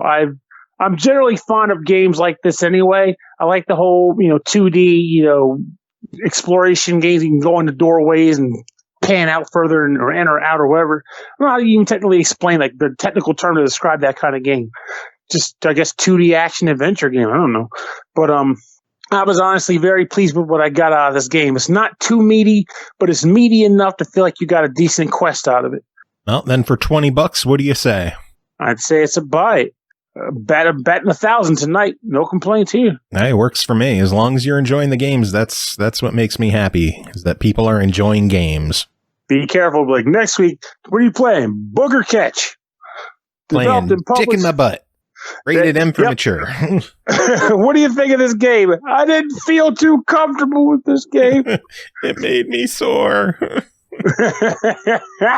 Mercy. Oh my god. All right, next game to talk about is called Family Mysteries Poisonous Promises, developed by Brave Giant, published by Artifex Mundi, released July 31st on Xbox One for $14.99. Entertaining plunge into the world of debauched elites, alluring women, and corrupted cops where power is the ultimate currency. This is a thrilling introduction to the brand new hidden object game series in the tradition of the best police dramas. Cole, tell us about Family Mysteries. I'm wondering where some of those things were in the game. That's okay. They tend to write pretty fantastical write-ups for these hidden object puzzles. And then you're sitting there after you played it, and you're like, I don't remember seeing alluring women, but okay. Whatever. I guess the one scene with the picture of them in a bikini is a bathing suit. I don't even think it was a bikini. It's supposed to count. I don't know. I guess so. Maybe. So this is another Artifex Mundi published, Brave Giant developed hidden object puzzle where you play as a cop. This time you're a female officer. Your partner is named Duke. He has some shit that's going on. He's on a case. There seems to be two separate cases. One being that a yacht exploded and another being a dead body washing ashore. Eventually, you come to find out it's not a spoiler, you figure this out right away, that the two cases are intertwined and you need to work through all the details of it. I have not been shy in the past in saying that the reality-based police drama type of hidden object puzzles from Artifex Mundi are lower on the totem pole for being enjoyable. Not that they don't play well, just that they're a little more difficult to believe and be on board with. When you're playing these games and you're looking for items in these weird piles and you're using unusual solutions to solve some of these puzzles, and you're in like a fantastical setting with unicorns and shit and fairies and kings and queens, you're like, yeah, this seems a little believable for the world I'm in. Still might be a little exuberant at times, but at least it's believable enough. It's a lot harder to check into the cognitive dissonance required when it's based in reality. One of the things that comes about is that the way that the murder victim was killed was by a poison that caused an allergic reaction being added to their makeup, particularly the lipstick. And so, like, when one woman puts the lipstick on and then you start to see these green lines coming from her lips, and you're like, okay, I get it, she's poisoned, but that's not how an allergic reaction works. Or at the point where you storm into a hospital, and look, I know hospitals around here are poor as shit, and you might actually find a receptionist desk that doesn't have a receptionist and also has a lamp with exposed wires. But I don't think the ideal solution is to use a cup of coffee to steam a sticker off of a medical patient's room door that you then wrap around the cord of the lamp before you feel safe turning it on. It's a lot harder to buy into these puzzle solutions. That makes sense.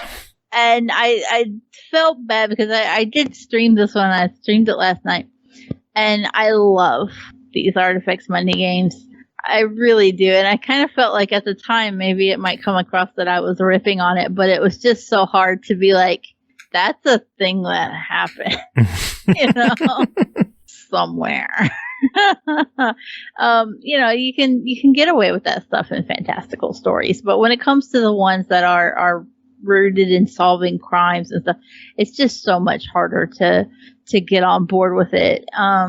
That's really my only real beef with these, is that it's so unrealistic. There's one part where you literally harpoon a boat and you're being dragged in the water behind it. Like, that'd kill you, but you're just somehow like staying afloat. No big deal. You're just water skiing on your shoes.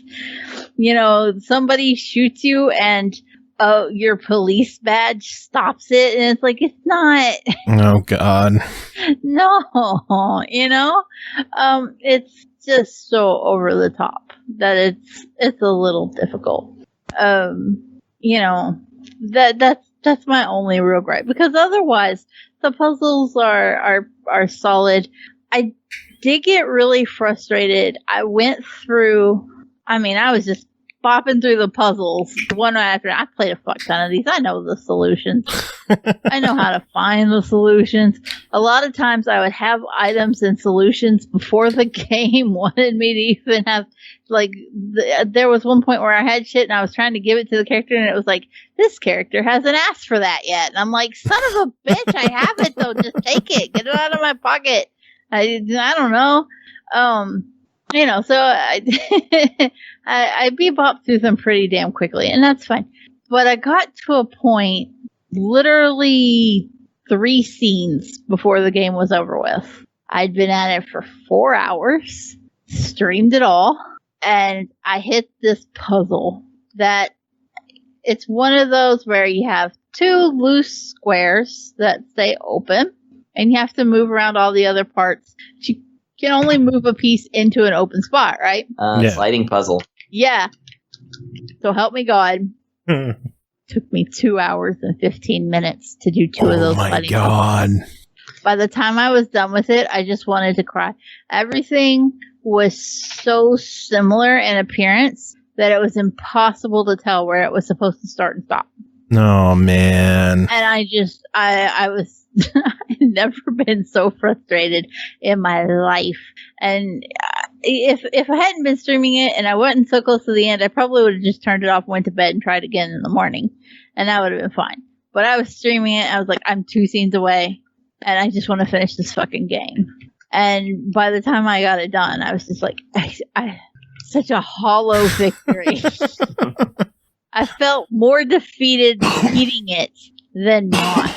I don't mind those puzzles in general, but there needs to be some kind of like defining feature about them, or at least let you see, like, have some kind of reference, even if it doesn't stay permanently on the screen. Like if I could have backed out of it and went and looked at a painting and then come back and worked on it, that would have helped.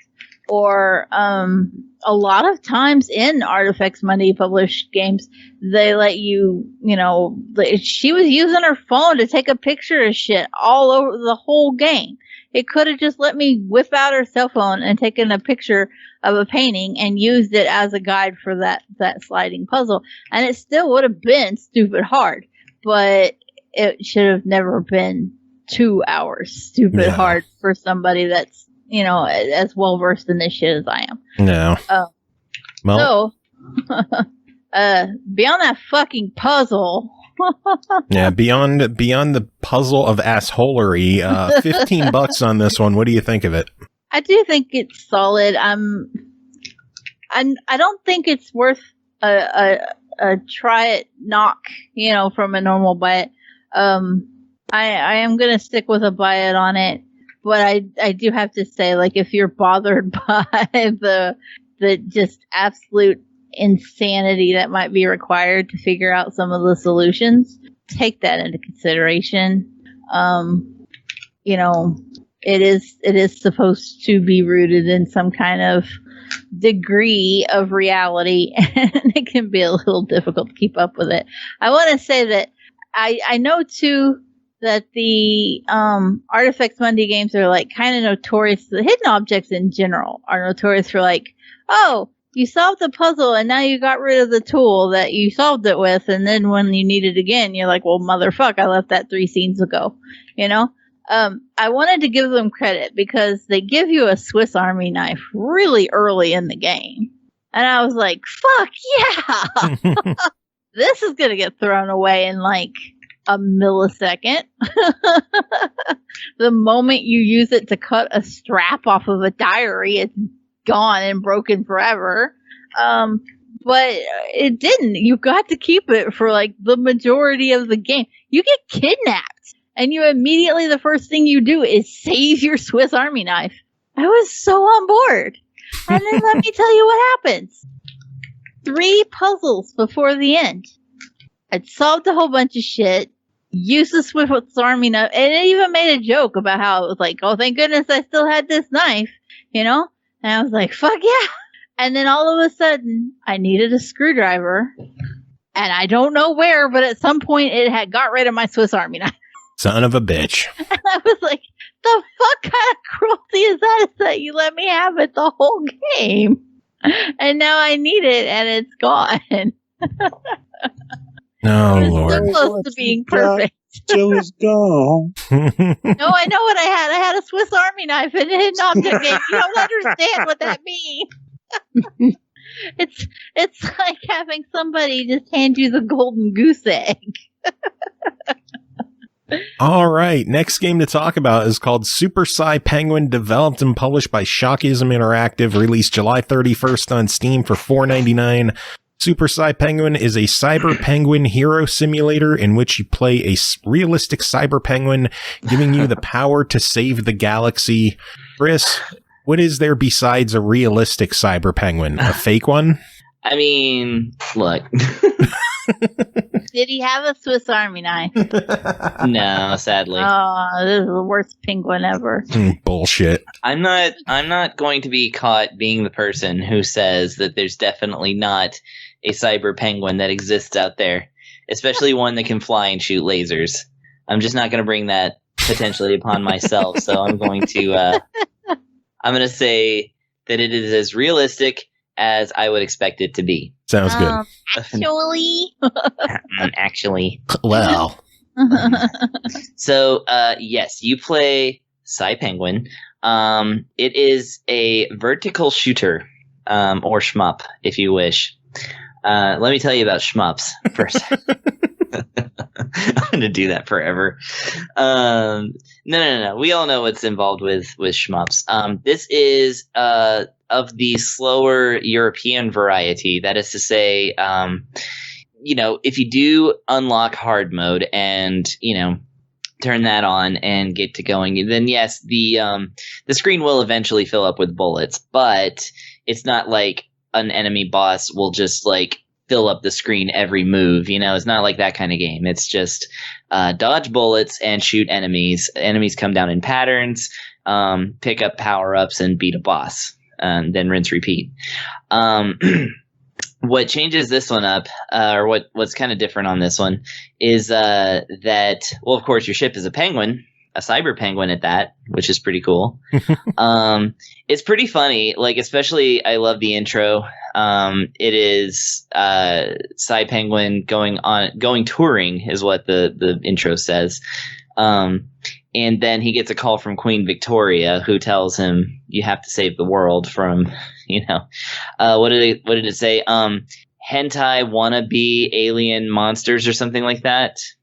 And I was like, oh, great. It's going to be like a waifu uncovered thing or something like that. But it's not. It's really not. The wannabe is much more than the hentai, because I think they just wanted to throw that word in there. Because like basically the presentation of it is this kind of rendered graphics look that will remind you a lot of something that might have come out on DOS, like through shareware or something like that, in like the maybe 2005 or something, or like the 90s, but like with updated to 2005 graphics.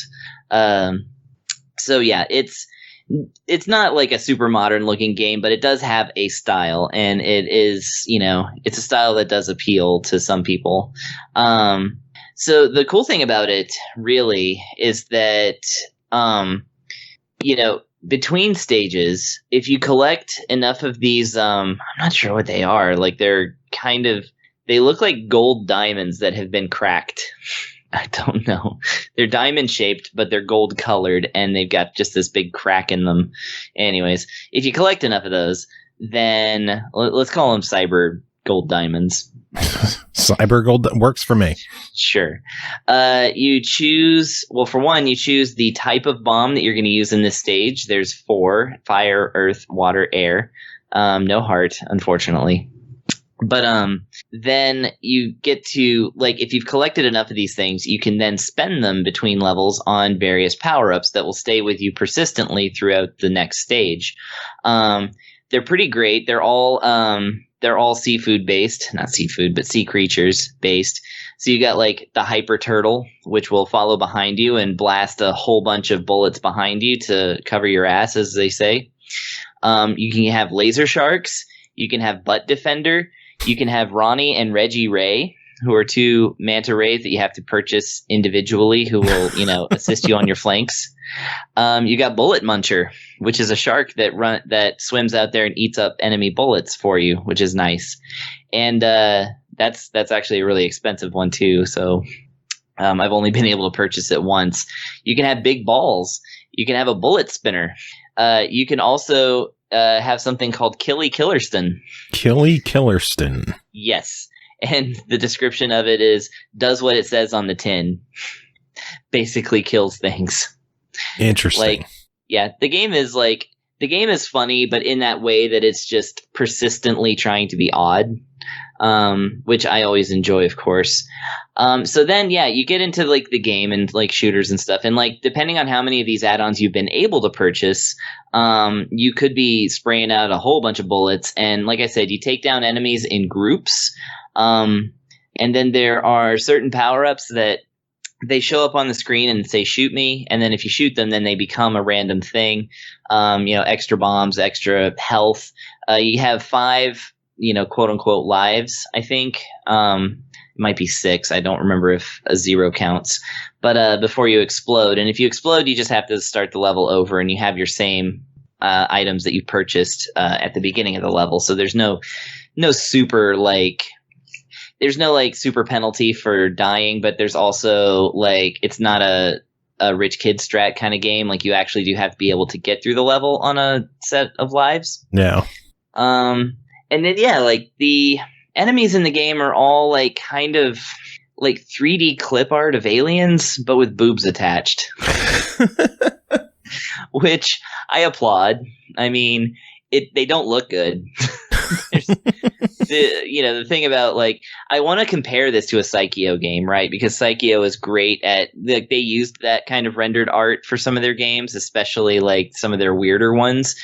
But like you'd be fighting like smiley faces and tomatoes and like just all kinds of random kitchen sink style stuff. This one is just like, here's a brown alien with boobs. Here's a green alien with boobs. Here's a Medusa head that, like, has a long tail that's just the same bit of graphic that's cut and paste. Like one of those, like where you would just like take an image and then just drag it. Yeah. And it would create more. So like, for the price, I'm not going to complain about the graphics, but it's not too much of a looker of a game. But it is charming and it is fun. Like I said, it's a little on the slow side, so don't expect to be like, totally wowed by like bullet hell shenanigans or anything like that. It is, it's just things show up on screen and shoot them until they die, and then get your power ups and then take down a boss, rinse and repeat. But I did like it, and I very much appreciated being able to play a shmup as a penguin, a cyber penguin at that, who is best friends with Queen Victoria. Nice. Well, then $5 on it. What do you think? $5 kind of puts it in the fuck it, why not category for sure. It's hard to find a decent shmup for $5, so I'm going to say that this is a worthy addition to your Steam collection if you are into shmups and you like them weird. Does it stand, it doesn't stand shoulder to shoulder with the greats or anything like that. And I don't think it means to. It's just somebody had a lot of fun making this game, and I had some fun playing it, and I think that makes it worth it. Awesome. Yeah. All right. One final game to talk about tonight is called Lost Wing, developed by Box Frog Games, published by two awesome partners, released July 28th on PS4, 29th on Xbox One, 31st on the Switch for $7.99. Pilot a super fast ship through brutal environments and try to top the leaderboards, featuring numerous challenges, ships, enemies, and traps. Lost Wing is a shot of pure, unadulterated adrenaline. Pernell, tell us about Lost Wing. Get this out of the way for the one other person who might say this out there. This game, when I originally got it, I was like, oh man, this is a lot like, I think it's amazing how Hypervoid, which is a game I've loved on PS4 and Xbox and PC for a while now.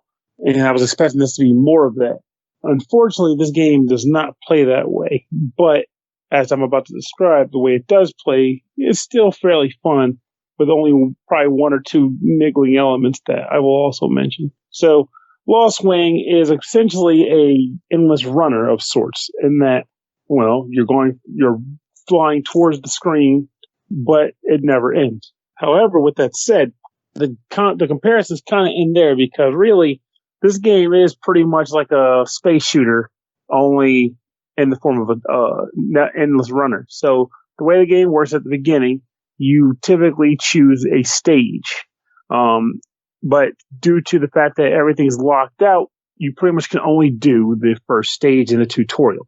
Now, when you boot the game up beyond that and you start a stage, what you come to notice is that your ship is flying down a corridor into the screen. When you press the boost button, your ship will begin to fly very quickly, which makes things a lot harder to dodge because they come at you that much quicker. Now, it's not just for show or for time trials that you're boosting. In addition to just getting faster, boosting is also one of the only two ways you can acquire charge in this game. And what charge is an energy resource that is used to do two things: fire bullets and to slow down time.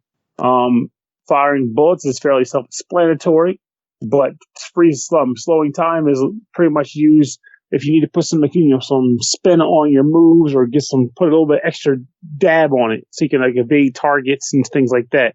Now, more normally on circumstances, just letting go of the brakes is enough to dodge an obstacle or an enemy. However, this game is called Lost Wing for a reason. And that reason is because sometimes, depending on how you clip objects as you're flying along, your wing will get ripped off, either your left wing or your right wing.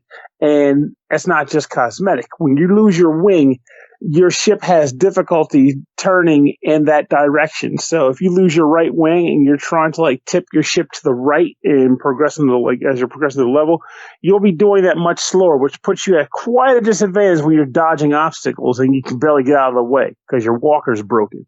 Now you can get that wing back, fortunately, by picking up the wing power-up, which exists in the game along with a series of other power-ups, such as like drones and points. And again, another method of which to increase your charge meter is by collecting charge orbs that also will pop up sometimes as a collectible. Now, as you progress through the level, you'll be picking up power-ups. Sometimes there's power downs you'll want to avoid, such as one that inverts the entire freaking screen. You'll be also picking up points, which are literal icons on that bowl. Sometimes be on the ground, and by picking them up, you'll get a points bonus. Now, as you progress through certain areas, you'll get to checkpoints, and every time you get to a checkpoint, that comes with a nice point bonus, and it will also allow you to respawn there if you lose one of your 3 lives on the course. If you run out of all your lives, of course, the game is over. Time to start anew. Now, as you progress through the level, they'll show a personal best at the bottom of the screen. They'll also show a global best, basically who got the farthest on this map. And you'll be slowly inching your way toward, well, I guess not really slowly, really, but you'll be inching your way towards that overall goal. And at certain points in the level, you'll either come across a boss enemy which you can fight, or you'll come across weird situations where an anomaly will occur, causing unrequested hindrances, such as the aforementioned upside-down flying sequence.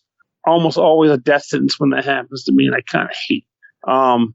But basically, that's what happens in that regard. Now, every time you die, your ship will acquire experience points based on the difficulty you were playing on and how far you got and the number of points you earned as you did so. And as you get enough more skill points, you'll actually be able to unlock a few things. You can unlock new ship skins, you can unlock new difficulties, you can unlock new stages to play through. And then each of those stages also comes with their own series of challenges that you can fulfill in order to like kind of get more bang for your buck on each level in the game. Though since they're all randomly generated, the only thing that really makes them different, which is a big thing, of course, is the obstacles on said levels. Now, as far as this game goes, I think it's a genuinely solid time, but there is a downside to it, which is that, again, the aforementioned experience point system means that it takes quite a bit of time to get to new areas. To give you an example, the second stage unlocks a ranking of 5, and it takes like a lot of races, some of which being successful, just to get enough experience points to get to level 5 to unlock the next level. And the one perk to difficulty levels is that the higher the difficulty you play on, the more of an experience point boost you get, but you need experience points and leveling up to unlock difficulty. So I feel like in that area, it's kind of like an artificial grind. You shouldn't have to level up to get new difficulties. Just let me pick the difficulty and run wild and see how far I can get that money built up. But that's what the game did, and so on and so be it. But honestly, once you start unlocking those things, though, you can go to different areas. The game opens up more, and it feels a bit more fun. But while the game is still fun, despite that, I will say the earlier stages of the game feel kind of like a slog because you're just like, okay, I can just only pick this stage. I can only pick this stage. I want to see something new. But so be it. But with that said, I think it's a great time. I think it's fun. I think it takes getting used to, though, because, again, this ship actually does move fairly fast when you accelerate. So if you're not used to games that require you to, like, kind of hit the button at the last minute or dodge, like, a series of obstacles, oof, look out. You're missing. This is not the game. But otherwise, I think it's a solid good time. Worth your money, worth your time. And just because I want to hype it up, you need to buy Hypervoid, too, because that game is really, really good. And it plays kind of like this, but different. Yeah, Hypervoid was the shit. Yes, it was. I played that thing twice. And as you know, that's not a Pernell staple. So the fact that I played through a whole game 2 times speaks volumes. You know what else isn't a Pernell staple? Ori. Ori, Jesus Christ. Oh, throwback. God, it feels like it's been so long. I'm like, wait, I don't remember that dialogue. Oh, right. That game I stopped playing. Oh, my God. All right. That's the end of this episode. We made it through another one. It's been a long one. She's like, not quite. Ori! We're gonna talk about Ori, goddammit. I had to take the segue while it was there. We love Lord. you. We love you, Cole. I know. I'm a beacon of joy. Oh my God, that's going to be like on your license plate, like beacon of joy. Oh, man. All right. Well, thanks, everyone, for being here. We made it through another episode. Thanks again to Tim for being here, even though he had to duck out because he has responsibilities and all that fun shit. Hey, some of us just make our responsibilities allow us to suffer for the art. One more thanks to Josiah from Turning Wheel for joining us again at the Barony. The information is in our show notes, so hit up the Kickstarter, drop them a couple of bucks, get Barony on the Switch when it's ready to go, and maybe we'll see it hit some more platforms. That'd be cool. That would be cool. That would be cool. All right. Anyone have any final words to end the show? Get a nap, get some sleep, look out for hurricanes because they're not a treat.